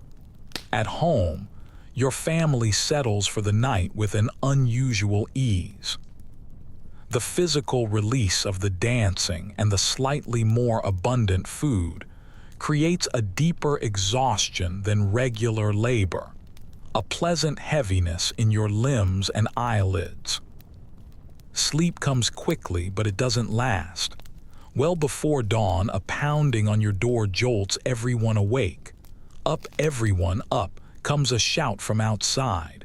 Your father rushes to the door to find the Reeve and several other men, their faces grim in the pre-dawn darkness. Raiders, the Reeve says without preamble. They were spotted an hour's ride south, moving this way. The warning spreads through the village like wildfire. Within minutes, the entire community is awake and mobilizing with a practiced efficiency born of recent experience. This is not the first crisis they have faced. Get the children to the church, the Reeve directs. Women, gather food and valuables. Men, bring anything that can serve as a weapon to the green. The calm coordination might surprise modern observers. There is fear, certainly, but there is no panic. Medieval peasants live perpetually on the edge of disaster. Response patterns are established, almost instinctual. Your mother and sister join the other women, hurrying the children toward the stone church, the most fire-resistant structure in the village. Your father grabs his wood-cutting axe and his fishing spear before heading to the green. Stay with them, he tells you, nodding toward your mother and sister. Protect them if you need to. It is a significant moment, a recognition that at your age, you straddle the boundary between child and man, old enough to defend your family if necessary, but young enough that your father doesn't automatically include you among the fighting men. You hesitate, torn between following your mother and joining your father. Medieval masculinity offers little room for indecision in a crisis. Fighting is the men's domain, and the protection of children is the women's responsibility. These gender roles are not suggestions, but rigid expectations, especially in emergencies. Go, your father repeats more firmly. Now, the decision has been made for you. You follow your mother toward the church. Dawn is breaking as you reach it, the pale light revealing a building that is crowded with women, children, and the elderly. Father Ethelred moves among them, offering prayers and practical assistance. From the church doorway, you can watch the village men gathering on the green. There are barely 30 fighters, armed with farm tools, crude bows, and a few actual weapons. They look pitifully unprepared for battle, these farmers with their calloused hands that are better suited to plows than to swords. The steward arrives with 6 mounted men-at-arms, professional fighters from the manor house. Their presence should be reassuring, but their small number underscores how little protection the Lord actually provides. The manor's main fighting force must be somewhere else, perhaps defending more valuable properties. They're coming from the South Road, the steward announces. Perhaps 20 riders. We'll hold them at the village edge. A defensive strategy forms quickly. The mounted men-at-arms will meet the initial charge, and the village men will support them with missile weapons, bows, slings, and thrown rocks from behind makeshift barricades. From your position, you can see your father being positioned with the other men behind a hastily constructed barrier of wagons and furniture. The primitive defenses look woefully inadequate against mounted raiders. Inside the church, the women are organizing themselves with a similar efficiency. Some are comforting the children, while others prepare bandages from torn cloth, anticipating injuries. A few stand near the door with kitchen knives and heavy wooden implements, last resort weapons if the men's defense fails. Your mother puts you in charge of several small children, keeping them away from the door and the windows. Your sister is helping an elderly woman find a seat on one of the few benches. Tell us a story, begs a small boy in your care, his eyes wide with a fear he doesn't fully understand. Medieval children experience war and violence as routine aspects of life. They are not sheltered from hardship or death, but distraction still helps. Once, a clever rabbit tricked a wolf, you begin, falling into a familiar folktale. The simple story captures the children's attention, momentarily diverting them from the surrounding tension. Outside, shouts indicate that the raiders have been sighted on the road. The church falls silent, except for your continued storytelling and the priest's murmured prayers. What follows is the most agonizing experience of waiting. There are no windows that face the village entrance, so those inside the church can only listen to the distant shouts, the thunder of hooves, the metallic clangs of weapons, and the occasional screams that might be of pain or battle fury. Your storytelling falters as the sounds intensify. The small children press closer, seeking a comfort you are barely old enough to provide. Your mother moves to help, gathering the youngest into her lap while maintaining a calm expression that must require an immense effort. Time stretches on unbearably. Medieval battles are not the hours-long affairs depicted in movies, but brief, brutal clashes that are often resolved in minutes. The continued noise outside suggests something more prolonged, which is not a good sign for the defenders, who are likely outnumbered and outmatched. Then unexpectedly, a different sound cuts through the chaos. It's a horn blowing in a distinctive pattern, 3 short blasts repeated. The Lord's signal, an old man whispers nearby. Reinforcements. Hope flickers through the huddled crowd. Perhaps the manor's main fighting force has arrived after all. The sounds of the battle shift perceptibly. There are shouts of alarm from new voices, the thunder of fresh hoofbeats, and the clash of weapons intensifying before gradually diminishing. Finally, after what feels like hours but might have been only 30 minutes, the church door opens. The reeve is standing there, blood streaming from a cut on his forehead, but he's standing unassisted. It's over, he announces. The raiders have been repelled. A collective exhale moves through the crowd. Women begin searching for their husbands and sons. Children cry for their fathers, and the elderly struggle to their feet, their joints stiff from crouching on the cold stone floors. Outside, the village presents a chaotic scene. Several buildings are burning at the settlement's edge, and bodies lie scattered on the ground. Most are wearing unfamiliar colors, but some are in village clothing. The wounded are sitting or lying where they fell, being tended to by whoever is nearest. Your family reunites near the church door.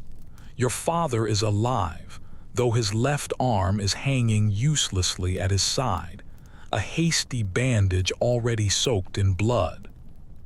Just a cut, he insists, though his pallor suggests otherwise. A sword caught me before I could get out of reach. For a medieval peasant with no access to proper medical care, even just a cut can become life-threatening through infection. But for now, he is standing and breathing, which is victory enough. The Lord himself arrived with the reinforcements, you learn. It's unusual for a nobleman to personally defend a peasant village. His timely arrival likely saved the entire community from slaughter or worse. It wasn't charity, Edwin explains, seeing your confused expression. We're harvesting his grain come summer. Dead serfs mean no harvest. This pragmatic assessment isn't meant to be cynical, just realistic. Medieval relationships between lords and peasants rarely involve any sentimental attachment.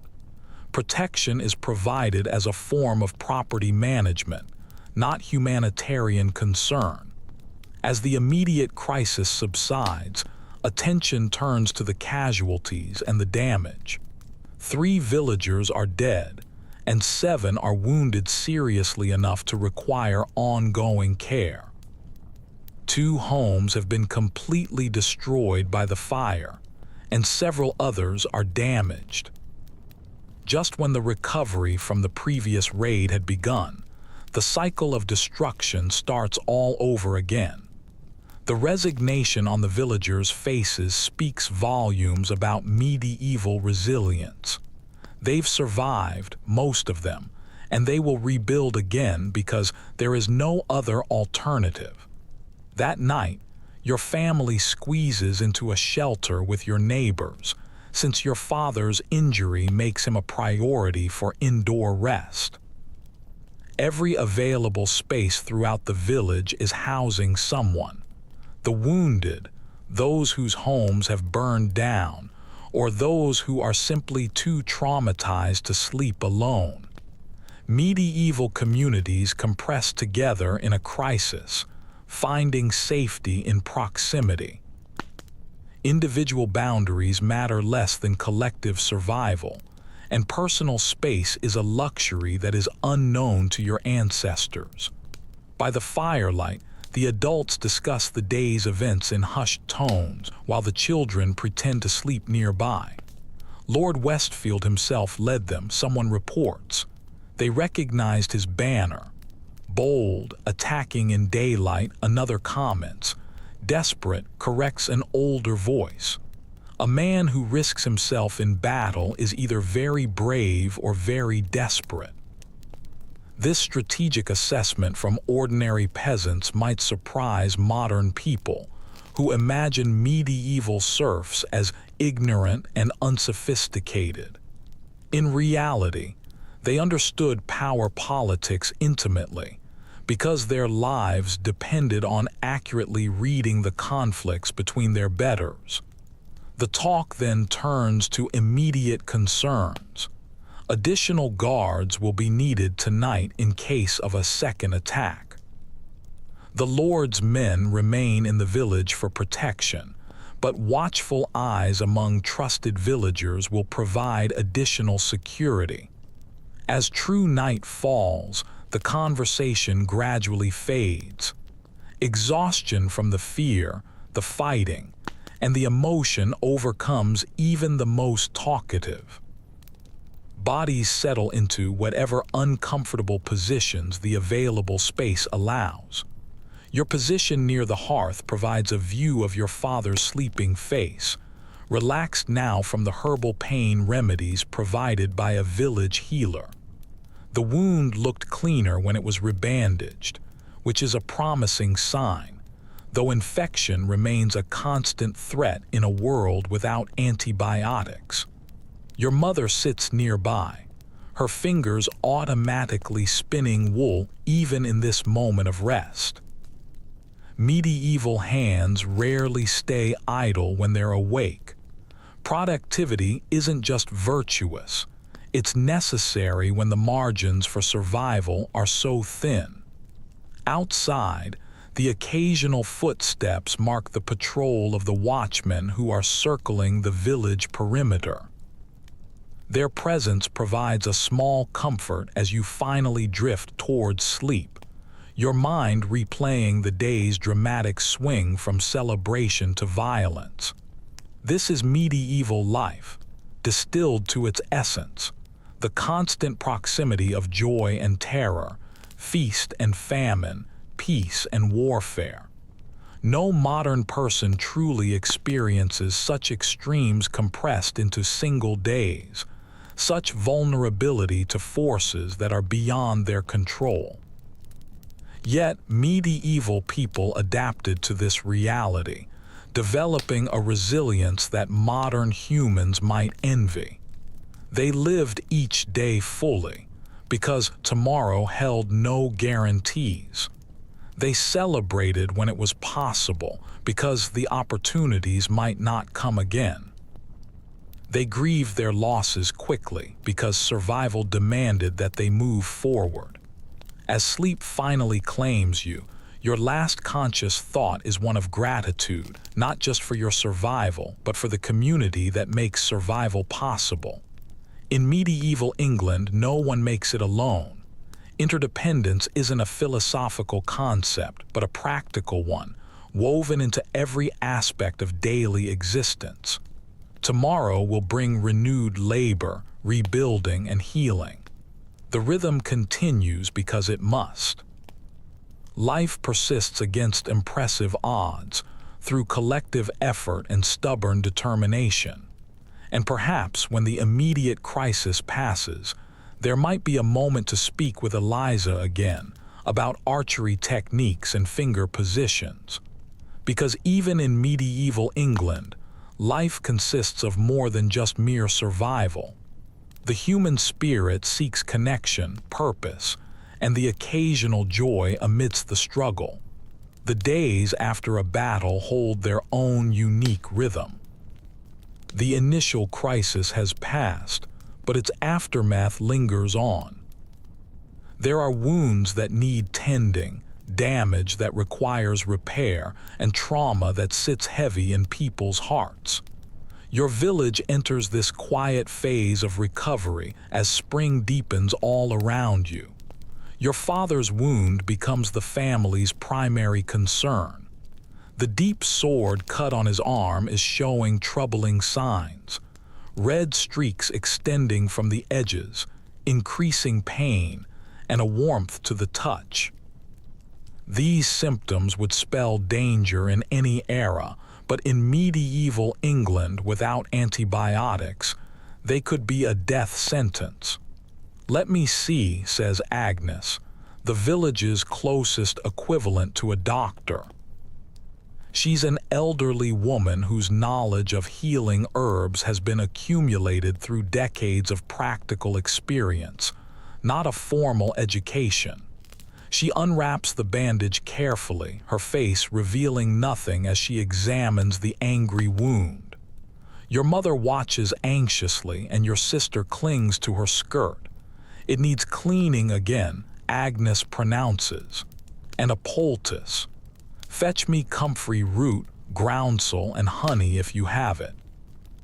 Medical care in medieval times isn't completely ineffective, despite the lack of germ theory. Some traditional remedies contain genuinely beneficial properties. Honey has antibacterial qualities, and certain herbs contain compounds that fight infection or reduce inflammation. The knowledge is empirical rather than scientific. They know what works without understanding why. Your mother produces the last of your precious honey while Agnes prepares a poultice of crushed herbs.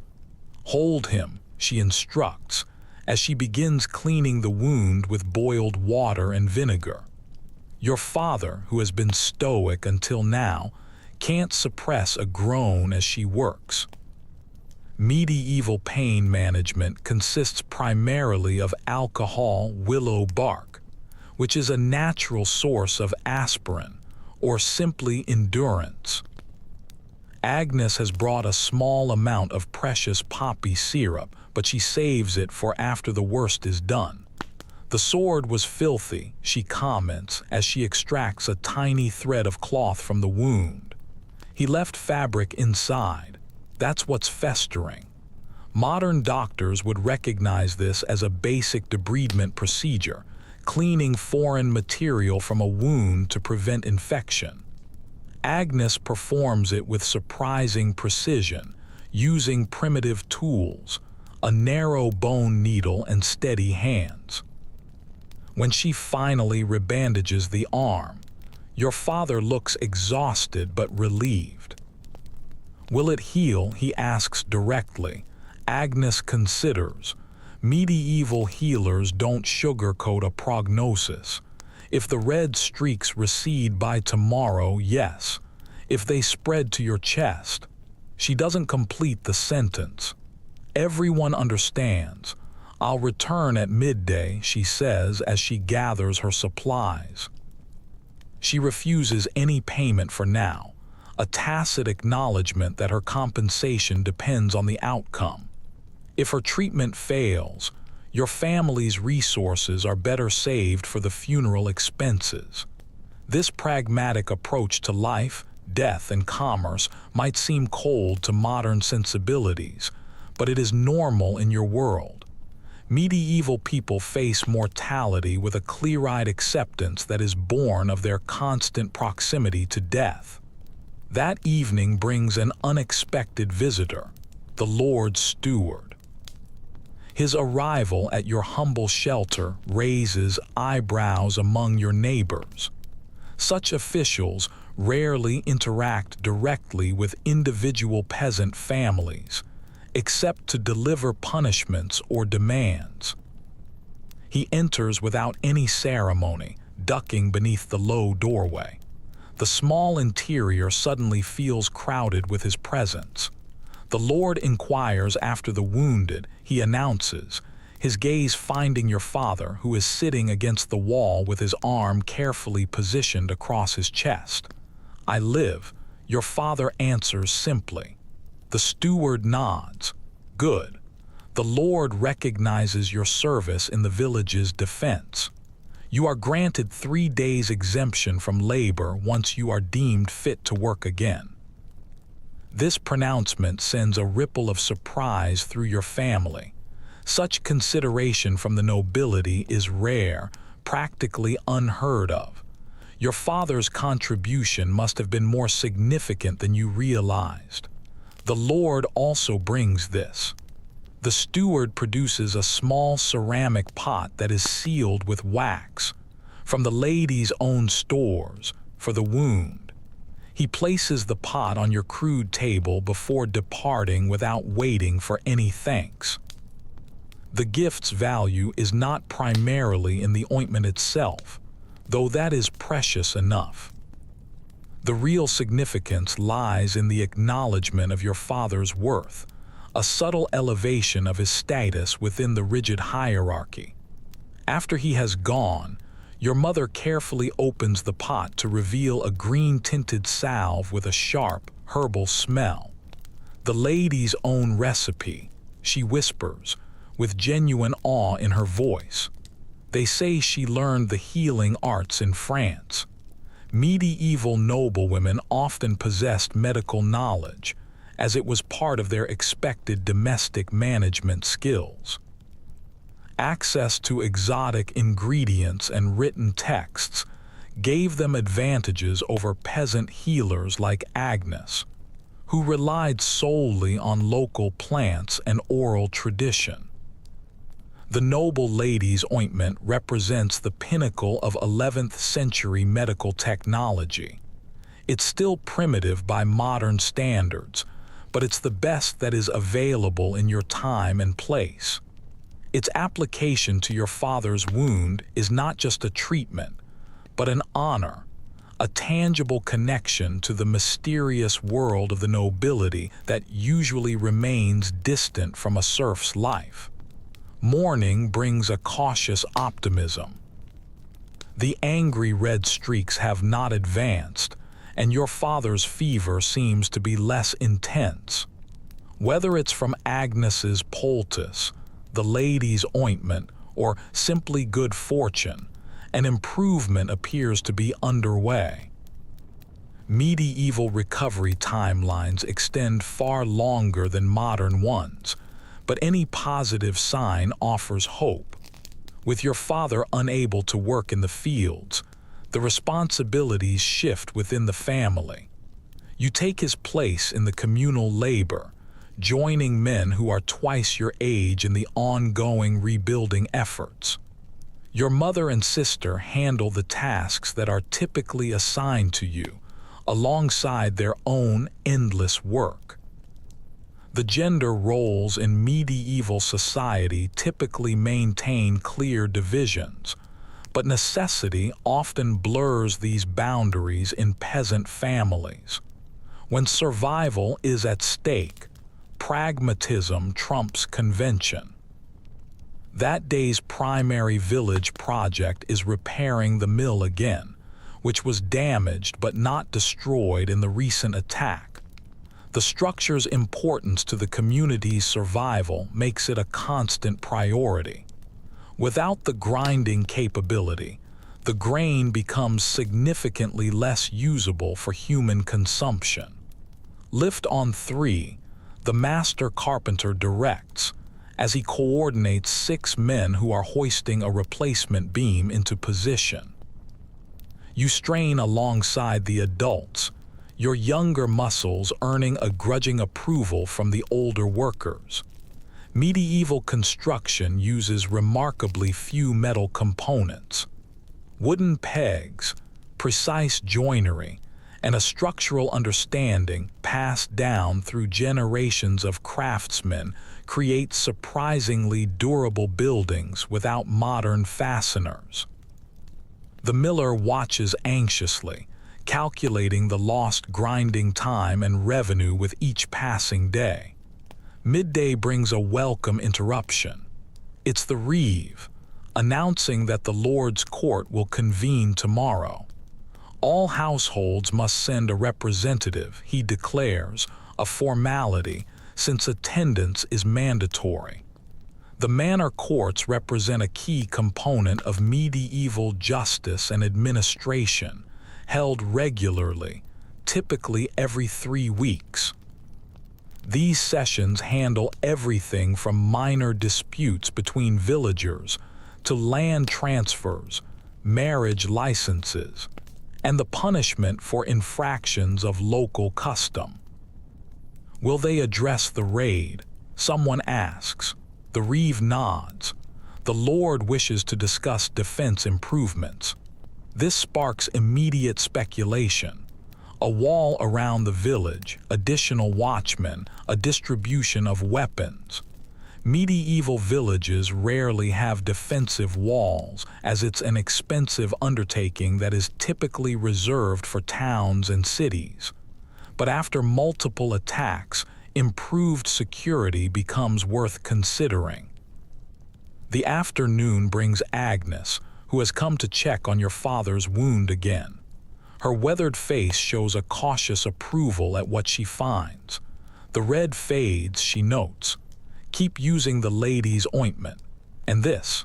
She provides a small bundle of dried herbs. Steep it in hot water and drink it thrice daily. Medieval healing balances external treatments with internal remedies, believing that the body's systems require rebalancing. The herbal tea likely contains willow bark for the pain and fever, perhaps mixed with other plants that were believed to purify the blood or strengthen the vital humors. That evening, your family discusses the upcoming court session. Your father obviously cannot attend, so you will represent the household, another step toward adult responsibilities in a world where childhood ends early. Listen more than you speak, your father advises. Stand with the other villagers and don't draw any notice unless you're called upon. This guidance reflects the survival strategies of serfs within the feudal system. Individual initiative rarely benefits peasants. Safety lies in collective anonymity, in being indistinguishable from one's neighbors. If the Lord addresses you directly about the raid, he adds, speak plainly. No embellishment.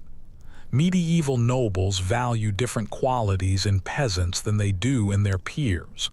While knights and fellow nobles might impress with their eloquence or bravado, serfs are expected to display a straightforward honesty and deference. Attempting to speak above one's station typically backfires. The morning of the court day brings a flurry of preparation throughout the village. People put on their cleanest clothing, their hair is combed, and their faces are scrubbed. Physical appearance at court matters, not for fashion's sake, but because presenting oneself properly shows respect for authority. The court convenes in the manor's great hall, a timber building that is far larger and more solidly constructed than any of the village homes. For many peasants, these sessions provide their only glimpse inside the manor house where their lord resides. You enter with the other villagers, careful to maintain an appropriate demeanor, your eyes lowered, your posture respectful but not cringing, and your hands folded to display your peaceful intentions. The stone floor and the plastered walls feel alien after the humble materials of the village's construction. The Lord sits on a carved chair at the end of the room, flanked by his steward and the village priest.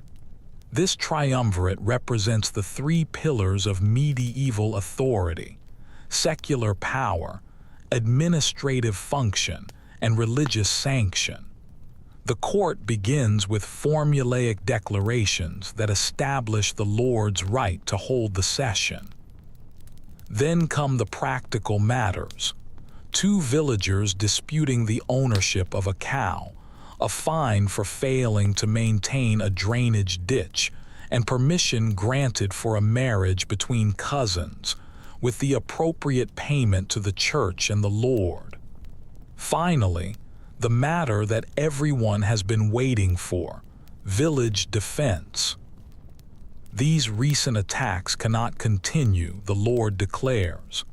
Unlike the church's Latin, these proceedings happen in the vernacular so that all can understand. I have lost valuable property, and you have lost homes and kin. Notice the order of his concerns: his property first and the human casualties second. This isn't considered callous in medieval thinking, but a natural prioritization within the social hierarchy. Therefore, he continues, 3 measures shall be implemented. The hall falls completely silent as he outlines his plan. First, a ditch and a bank will surround the village perimeter. It's not a proper wall, but a defensive barrier that will require considerable labor to construct. Second, 6 men will receive specialized weapon training and form a village militia. And third, a watchtower will be built at the village edge for an earlier warning of any approach. These improvements represent a significant investment of resources and a departure from normal practice. Medieval lords typically concentrate their defenses around their own residences, leaving peasant villages vulnerable. This unusual attention suggests either a genuine concern, or more likely, a recognition that these particular raids are targeting his economic interests directly. Construction begins tomorrow, the steward adds. All able-bodied men are required. And just like that, another massive labor project joins the already overwhelming workload of spring planting, rebuilding, and regular agricultural duties. No one protests. The defensive improvements will benefit everyone, and besides, refusing the Lord's command is not an option. As the court concludes, the Lord unexpectedly addresses the specific villagers who distinguished themselves during the raid. Your name is called among them, bringing a shock of fear at being singled out. Step forward, the steward directs. You approach and kneel as the others have done, your eyes carefully lowered. You kept the children safe in the church, the Lord states. The fact that he knows this specific detail suggests that either the priest or others have reported the individual actions that took place during the crisis. Yes, my lord, you confirm, using the formal address that is required when speaking directly to nobility. Good. You are assigned to the militia training. Report tomorrow with the others who were named. This is not a request, but a command, despite being framed as a form of recognition. In medieval society, rewards often manifest as additional responsibilities, rather than tangible prizes or leisure. The implications of this register as you return to your place among the villagers. Militia training means you'll be learning how to use weapons, skills that are typically forbidden to peasants except during a specific crisis. It means a higher status within the village hierarchy. It also means less time for your regular agricultural work, potentially threatening your family's already precarious food security. The court is dismissed shortly after. The villagers exit in the same order they entered, another ritual that reinforces the social structure. Outside, the reactions to the defensive measures are a mix of relief and concern about the additional labor requirements. A ditch won't stop mounted raiders, Edwin comments skeptically. It's better than nothing, counters another man. It will slow them down at least. Walking home, you spot Eliza carrying water from the stream. The heavy buckets are straining her arms, the water sloshing with each step. Without thinking, you move to help, taking one of the buckets despite your own fatigue. Thanks, she says as she adjusts her grip on the remaining load. I heard you're joining the militia. News travels instantly in small communities where privacy barely exists. Not by my choice, you admit. Still, she responds, it's a recognition. Her tone carries something beyond a casual observation, perhaps pride. This subtle interaction represents progress in a medieval courtship. There are no declarations of feeling, no physical contact, just a gradually increasing personal awareness within strictly controlled social boundaries. At home, you find your father sitting up, looking stronger than he did yesterday. The infection appears to be retreating, though his complete recovery is still weeks away. You share the news from the court, including your assignment to the militia. That's significant, he comments, understanding implications that you have only partly grasped. The Lord rarely arms his serfs permanently. This observation highlights a fundamental tension in medieval society. The nobility depend on peasant labor, but they fear a peasant rebellion. Teaching weapon skills to serfs carries an inherent risk for the established order. The Lord's willingness to create a village militia suggests that the external threat has overcome this traditional caution. Your mother looks worried. When will you work on our strips? The planting needs tending to. Her practical concern cuts through any considerations of status. Medieval peasant women focus relentlessly on the immediate survival of their family, sometimes seeing more clearly than the men how new obligations might threaten their essential food production. At dawn and at dusk, you promise her, I'll manage both. This commitment means even longer days in a life that is already defined by constant labor.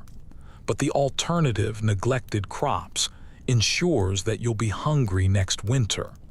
Medieval time management is not about convenience or a work-life balance, but about maximizing your productive hours through sheer endurance.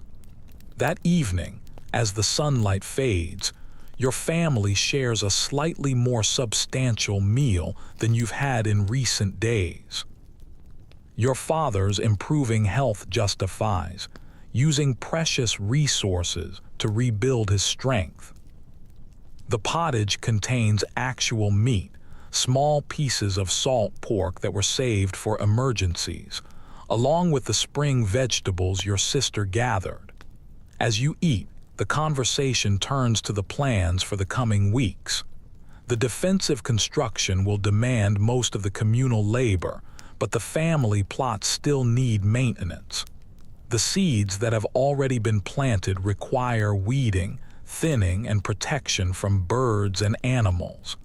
I can take over father's duties at the stream, your sister offers. The daily checking of the fishing lines and traps normally falls to the men, but the gender divisions blur at the individual family level, especially in a crisis. Just mind the deep pools, your father cautions, accepting her offer with a typical medieval pragmatism. Survival requires flexibility, despite the cultural norms. Night falls fully, and the small fire provides the shelter's only illumination. The medieval evenings extend longer in the spring and summer, but productive work eventually yields to the darkness. Your family prepares for sleep, arranging the straw pallets around the central hearth. Tomorrow brings militia training alongside the defensive construction, new responsibilities piled on top of the existing ones. The physical demands seem impossible by modern standards, yet medieval bodies adapted to these requirements through a lifetime of conditioning. As sleep approaches, your thoughts drift to the day's events. The Lord's unusual attention to the village's defense, your unexpected selection for the militia training, the brief interaction with Eliza. Medieval life offers few choices, but it contains surprising complexities within its rigid framework. Outside, a gentle rain begins to fall. It's good for the newly planted fields, but less welcome for tomorrow's construction work. It's yet another factor that is beyond your control. In a life that is defined by adaptation to your circumstances rather than mastery over them. Your last conscious thought before sleep claims you is a simpler one. Gratitude for your father's improving condition, for the roof that mostly keeps out the rain, and for the food in your belly, however meager. Medieval contentment centers on these basic physical securities, rather than on abstract happiness. In your comfortable modern bed, this mindset might seem primitive or limited. Yet, it contains a wisdom that is worth considering, an appreciation for the fundamental necessities that are often overlooked in societies of abundance.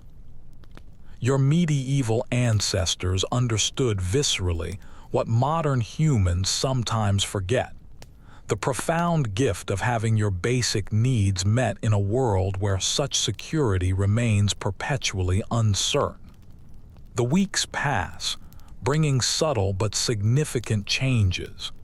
Your father's wound heals slowly but steadily, the infection retreating thanks to Agnes's care and the lady's ointment.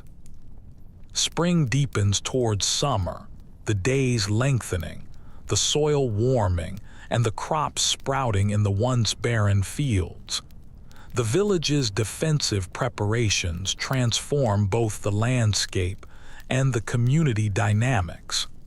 Dawn finds you already awake, dividing your morning between your family's fields and the militia training. The 6 chosen men gather daily before the regular work begins, practicing with weapons under the guidance of the Lord's master-at-arms, a grizzled veteran who is missing 2 fingers and possesses a seemingly infinite patience. No, he corrects, as he adjusts your grip on the spear for perhaps the 20th time. Your thumb should be along the shaft, not wrapped around it. You'll break it on impact otherwise. Medieval weapon training is not about finesse or sport, but about practical, life-preserving techniques. The spear becomes your primary assigned weapon. It's relatively simple to master compared to a sword or a bow, yet it's effective against mounted opponents when it's used in a formation. Think of it as an extension of yourself. The master-at-arms instructs, not a separate thing. You move your body and the spear follows.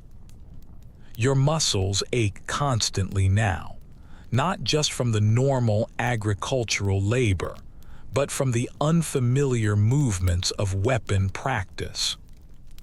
Medieval bodies adapted to extraordinary physical demands through necessity, not choice. There were no exercise regimens, just work that gradually shaped the muscles for specific tasks. Again, the master-at-arms orders, as he demonstrates a simple thrust and recover motion until your arms remember it without your mind having to tell them. This concept, muscle memory, exists without any scientific terminology in your world. Medieval fighting techniques rely on instinctive responses that are drilled through endless repetition, because there is no time for conscious decision-making in the chaos of a battle. After the training, you join the village's main work party at the defensive ditch. The project has progressed steadily over the weeks. It's a chest-deep trench that surrounds the village perimeter, with the excavated soil forming an inner bank that is topped by a simple palisade of sharpened stakes. It's not a castle wall by any measure, but it is a significant deterrent to mounted raiders. "My back is one permanent knot," complains Wolf, who is digging beside you. "Between this, the fields, and the rebuilding, I'll be bent double by midsummer." Everyone feels the strain of the additional labor demands, yet the work continues without any serious complaint. Medieval communities accept hardship as a normal part of life, focusing on the practical completion of the task rather than on personal comfort. The watchtower rises at the village's southern approach. It's a simple wooden platform, elevated on sturdy posts. It's not particularly impressive by modern standards, but the height advantage it provides will give you crucial minutes of advanced warning about any approaching threats. Daily life adapts around these new defensive features. The livestock, which were formerly allowed to wander, must now be herded through a single gap in the perimeter that is closed by a crude gate at night. Water fetches take longer routes to the stream, and the children's play areas have shifted to accommodate the construction. Your family's routine similarly adjusts to the changing circumstances. Your father gradually resumes light work, despite his still healing arm. Your mother and sister manage the garden plots, which are now flourishing with spring vegetables. You balance your militia duties with your agricultural responsibilities, stealing sleep whenever it's possible between the endless tasks. The cabbage is coming in nicely. Your mother reports one evening, as she serves a thin vegetable soup that represents a gradual improvement in your family's nutrition. The early crops have begun to yield harvestable results, supplementing the foraged plants and the occasional fish. The first peas should be ready next week, your sister adds. These small victories against hunger deserve to be celebrated in a world where starvation remains a seasonal threat. Medieval meals follow a strict hierarchy. Your father receives the largest portion, despite his reduced work capacity. You get slightly less, and your mother and sister get less still. This distribution is not questioned, but it's accepted as the proper order of things. Men who are performing heavy labor require more fuel, and the family's survival depends on maintaining their strength. After you eat, the conversation turns to village news. Medieval communities lack formal information systems, relying instead on a constantly circulating stream of gossip and observation. The mill's grinding again, your father notes. I saw smoke from the ovens today. This represents a significant progress. The ability to process grain efficiently means that proper bread is returning to the village's tables. It's difficult for modern people to appreciate how central bread was to the medieval diet. It wasn't a side item, but the very foundation of most meals. The peddler is returning tomorrow, your mother adds. Mary saw him on the North Road. This news brightens everyone's mood. After months of privation and rebuilding, the peddler's arrival suggests a return to the normal patterns of life, a small but meaningful step toward recovery. Sleep comes quickly that night, your body demanding rest after another physically demanding day. Medieval sleep patterns differ from modern ones. They were deeper, but often shorter, with frequent waking through the night, without any artificial light to extend the evening's activities. Most people slept when the darkness fell, sometimes waking for a period in the middle of the night before returning to sleep until dawn. The next day brings the peddler as promised, his pack seemingly fuller than it was on his previous visit. The village gathers with a new energy, not just the usual interest in his goods and news, but a collective hunger for normalcy, for a connection with the wider world beyond their immediate survival concerns. I brought extra needles this time, the peddler announces, as he displays his wares on a cloth that is spread over a fallen log. And look, proper thread from York. These humble items represent a luxury in a community that is still rebuilding its basic necessities. Yet, people find items to trade. Eggs, now that the chickens are producing again. Small wood carvings that were made during the evening hours. Even some wildflower honey that was discovered in a forest hive. And what of Lord Westfield? Someone asks, eager for news about the source of the recent attacks. The peddler's expression turns serious. He's dead. He took an arrow during his last raid. His son is suing for peace now. This news ripples through the gathered villagers. The immediate threat that has shaped the recent months might truly be ending. The defensive measures, the militia training, perhaps they're not needed after all, though few regret these precautions. You notice Eliza standing slightly apart from the main crowd, examining a small metal mirror in the peddler's collection. It's an extravagant luxury by medieval standards, certainly beyond her means to purchase. She catches you watching her and quickly returns the mirror to the display, a flush coloring her cheeks. Medieval courtship progresses through small public interactions like this. There are no private dates, no formal declarations, just a gradually increasing awareness between two people that is observed and often guided by the surrounding community. "Good morning," you offer, approaching her with a careful casualness. "Morning," she replies. "Your father seems better, nearly healed, and your uncle is back to full work now." These exchanges might seem mundane, but they represent an important social connection in a world where relationships determine your survival as much as your individual effort. A medieval community functions through intricate webs of obligation, reputation, and mutual support.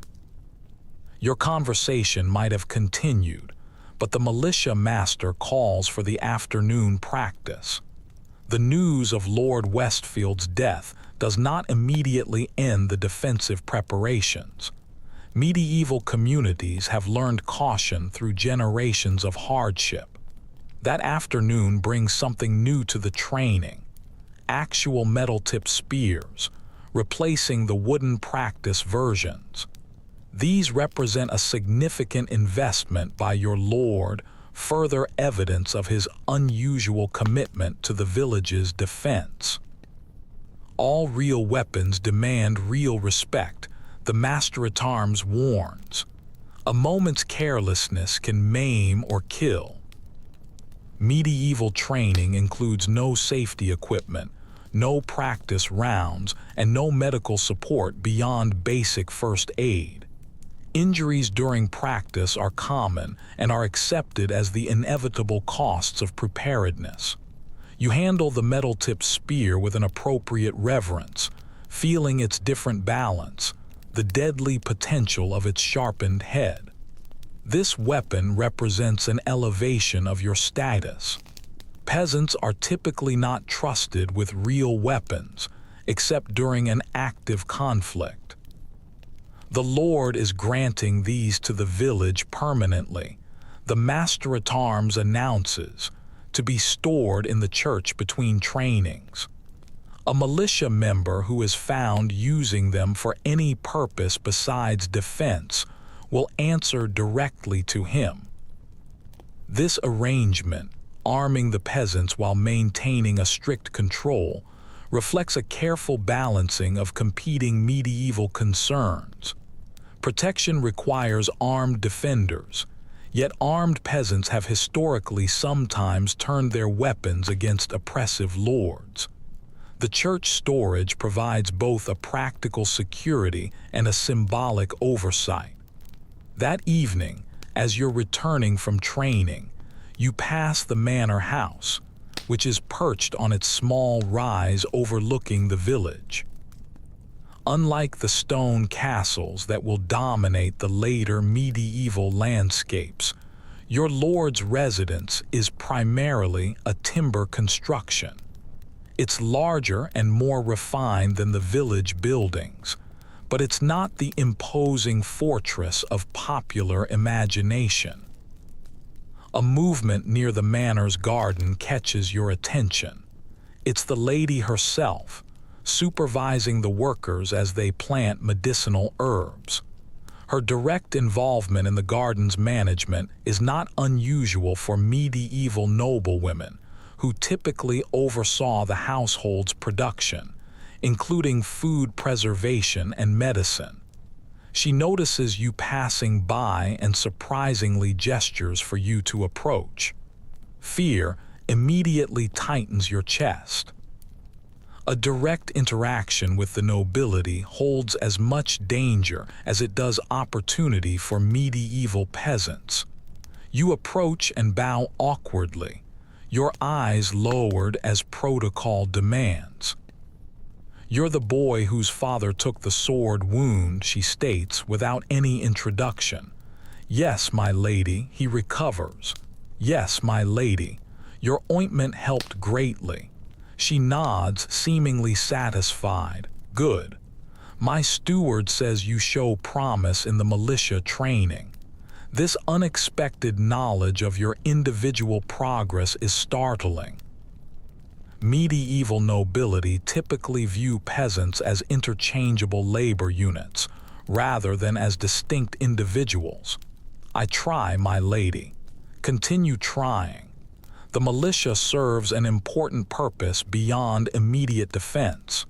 With that cryptic statement, she dismisses you with a gesture. The brief interaction leaves you puzzled but vaguely encouraged. Recognition from the nobility, however minimal, can translate to tangible benefits in medieval society. At home, you find some unexpected visitors. The Reeve and Father Ethelred, who are speaking quietly with your father. Their presence in your humble dwelling suggests that the matter is of unusual importance. There he is, your father says as you enter. Tell him. The Reeve clears his throat. The village needs a new beadle, with old Thomas being too injured to continue. This represents significant news. The beadle serves as the Reeve's assistant, helping to enforce the manor's regulations, collect the dues, and organize the communal work. The position carries a modest authority, and more importantly, an occasional exemption from the regular labor duties. The Lord Steward has approved your appointment, pending your acceptance, Father Ethelred adds. The implications of this are momentous for your family. The position means a slightly higher status, potentially better access to resources, and reduced physical labor, significant advantages in a world where most serfs work themselves into early graves. Why me? You ask, genuinely confused. Beadles are typically older men with an established standing in the community. The militia service already marks you, the Reeve explains practically. And your father served as the beadle before you were born. This revelation surprises you. Your father has never mentioned holding any position beyond that of an ordinary field worker. Medieval families often contain hidden histories, unspoken experiences that are deemed irrelevant to daily survival. Your father's expression shows a complex mix of emotions, pride in your selection, and perhaps a concern about the responsibilities involved. It's a good opportunity, he says finally, though it's not without its challenges. The position's duties would complement rather than replace your militia training, the Reeve explains. The combined responsibilities represent an unprecedented opportunity for a young peasant, but they will demand a significant commitment. Consider it until tomorrow, Father Ethelred suggests. Pray for guidance.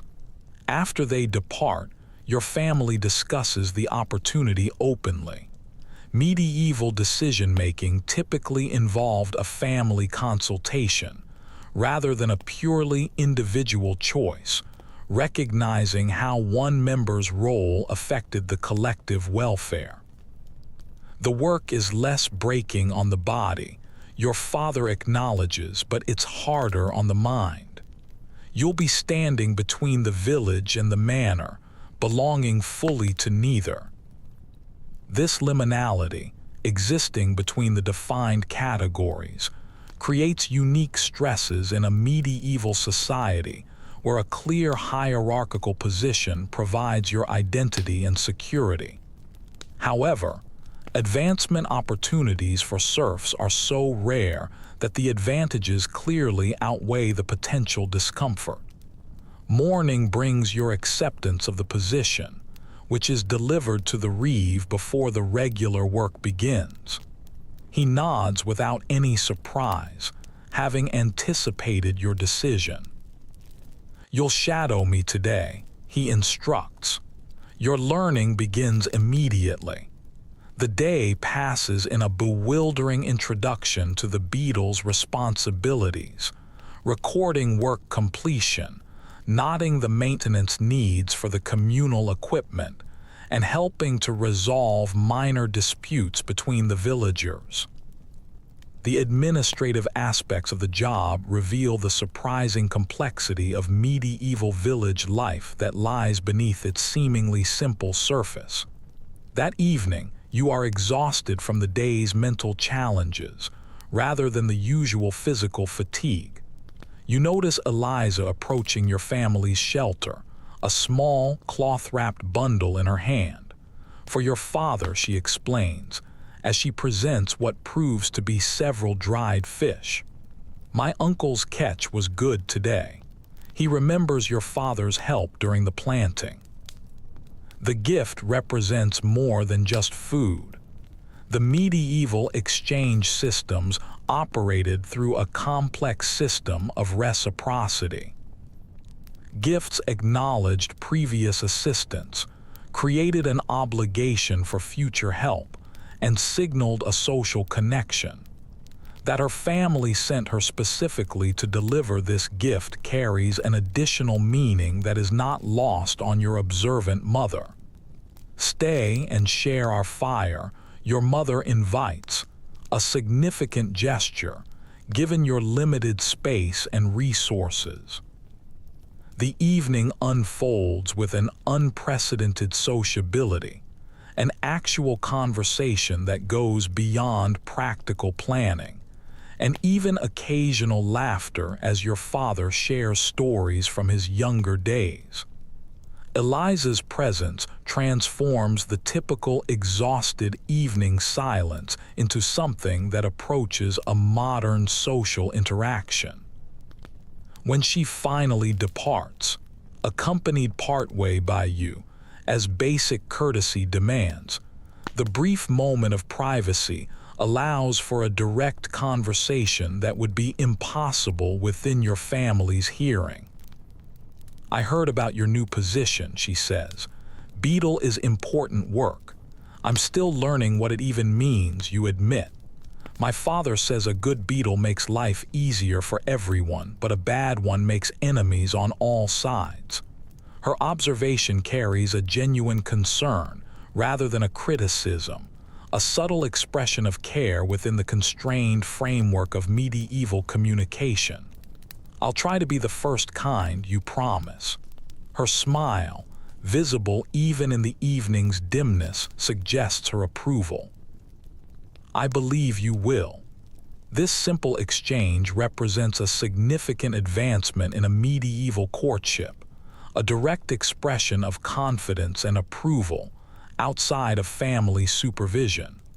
No physical contact occurs, and there are no explicit statements of intention, yet both parties understand the interaction's meaning within their social context. Returning home, you find your family already settling down for sleep, the day's exertions demanding rest despite the relatively early evening. Your mother gives you a knowing look, but she makes no comment about your brief absence. The following days establish new patterns. The mornings are dedicated to your beadle responsibilities, the afternoons to your militia training, and the evenings to your family's fields and home improvement.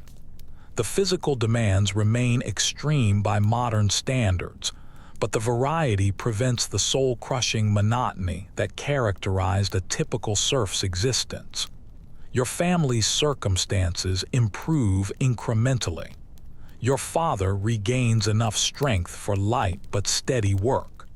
The garden produces increasingly abundant vegetables. Your sister's weaving skills earn small but valuable trade items. Your new position brings occasional advantages: slightly larger flour portions from the mill, a preference in tool lending, and better information about the manor's decisions that affect the village life. These modest improvements represent a significant advancement in medieval living standards.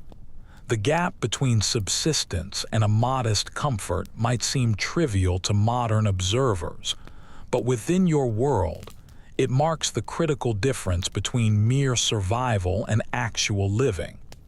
Late spring brings the first genuine celebration since Easter, Pentecost, which marks the 50 days after the resurrection. Unlike Easter's muted observance, which was overshadowed by the raids, this holiday arrives during a time of relative peace and improving conditions. The church service incorporates new elements, actual candles on the altar, rather than simple rushlights, fresh-baked wheat bread for communion, rather than barley substitutes, and flowers decorating the modest wooden cross. These small luxuries signify the community's recovery, with resources that are extending beyond bare necessity. Afterward, the village green hosts some modest festivities. There's no elaborate feast, but there is shared food that is more abundant than what recent months have permitted. There's music from simple instruments, pipes, drums, and a single precious fiddle that was saved from the fires, and dancing in circles and lines. The children are playing traditional games, momentarily freed from their adult responsibilities. You notice Eliza helping to distribute fresh bread from large baskets. Your positions, she serving the food and you maintaining order as the beadle, prevent any direct interaction, but frequent glances communicate a continued awareness. Medieval courtship progressed through such public acknowledgments long before private conversation became acceptable. The celebration continues until sunset. It's modest by later medieval standards, but it's extravagant compared to the recent hardship. People return home tired, but nourished in both body and spirit. The shared festivity reinforces the community bonds that are essential for collective survival. That evening, your family discusses the approach of summer and the accompanying opportunities. The medieval agricultural calendars divided the years into distinct work periods, each one bringing specific tasks and challenges. The first hay cutting will be soon, your father notes. It looks like a good yield by the look of the meadow. Hay represented a critical part of winter survival, as it was fodder for the precious livestock that provided dairy, wool, occasional meat, and crucial fertilizer for the fields. A good hay harvest meant that the animals would survive the winter, producing spring calves, lambs, and continued resources. The Lord is granting gleaning rights beginning next week. You add, sharing information you learned through your beadle position. Gleaning, which is collecting the leftover grain after the official harvest, provided an essential supplemental food for medieval peasants. The timing and the conditions of the gleaning rites varied between the manors, sometimes becoming contentious issues between the lords and the villagers. We'll all go, your mother decides. Even a small extra amount helps to get us through the winter. This practical focus on future security characterizes medieval thinking. There was a constant preparation for the seasonal scarcity, using the current abundance to buffer against the inevitable lean periods. Modern instant gratification would seem dangerously short-sighted to your ancestors.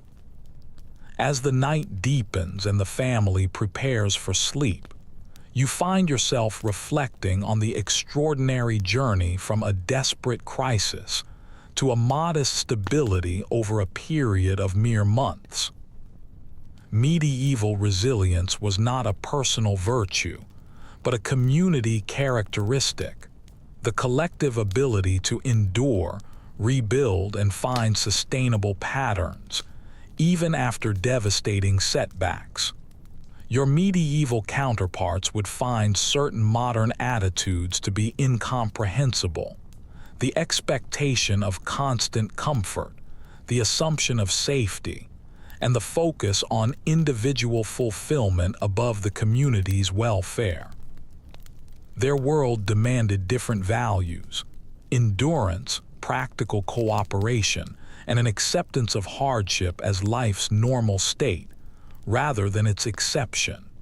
Yet they would equally struggle to understand modern despair, the epidemic of meaninglessness that plagues wealthy societies. Medieval life's constant physical demands and clear social purpose left little room for existential questioning. When your survival requires your full attention, abstract anxieties find little purchase. As sleep approaches, your perspective shifts slightly. The medieval hardships that have been detailed throughout this journey, from sharing one-room dwellings with livestock to the constant specter of starvation, from horrific medical conditions to brutal justice, certainly deserve no romanticization. Yet within these harsh constraints, people found community, purpose, moments of joy, and a surprising resilience. They created meaning within their narrow possibilities.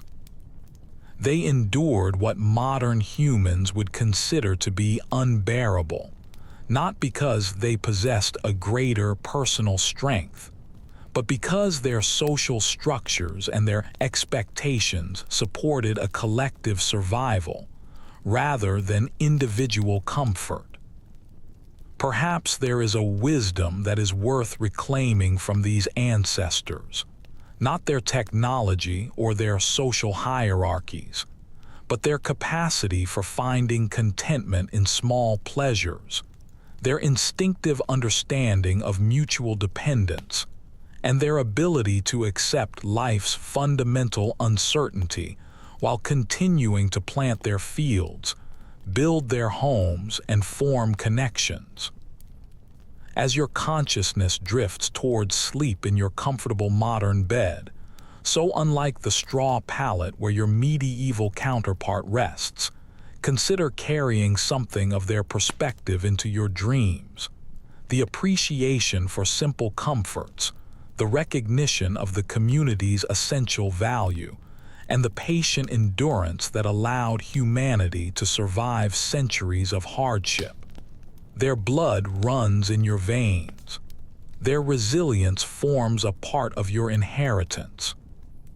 And perhaps, in some small way, their hard-earned wisdom might still offer guidance for navigating our own uncertain times, helping you to drift peacefully into sleep with a renewed appreciation for both modern comforts and timeless human strengths.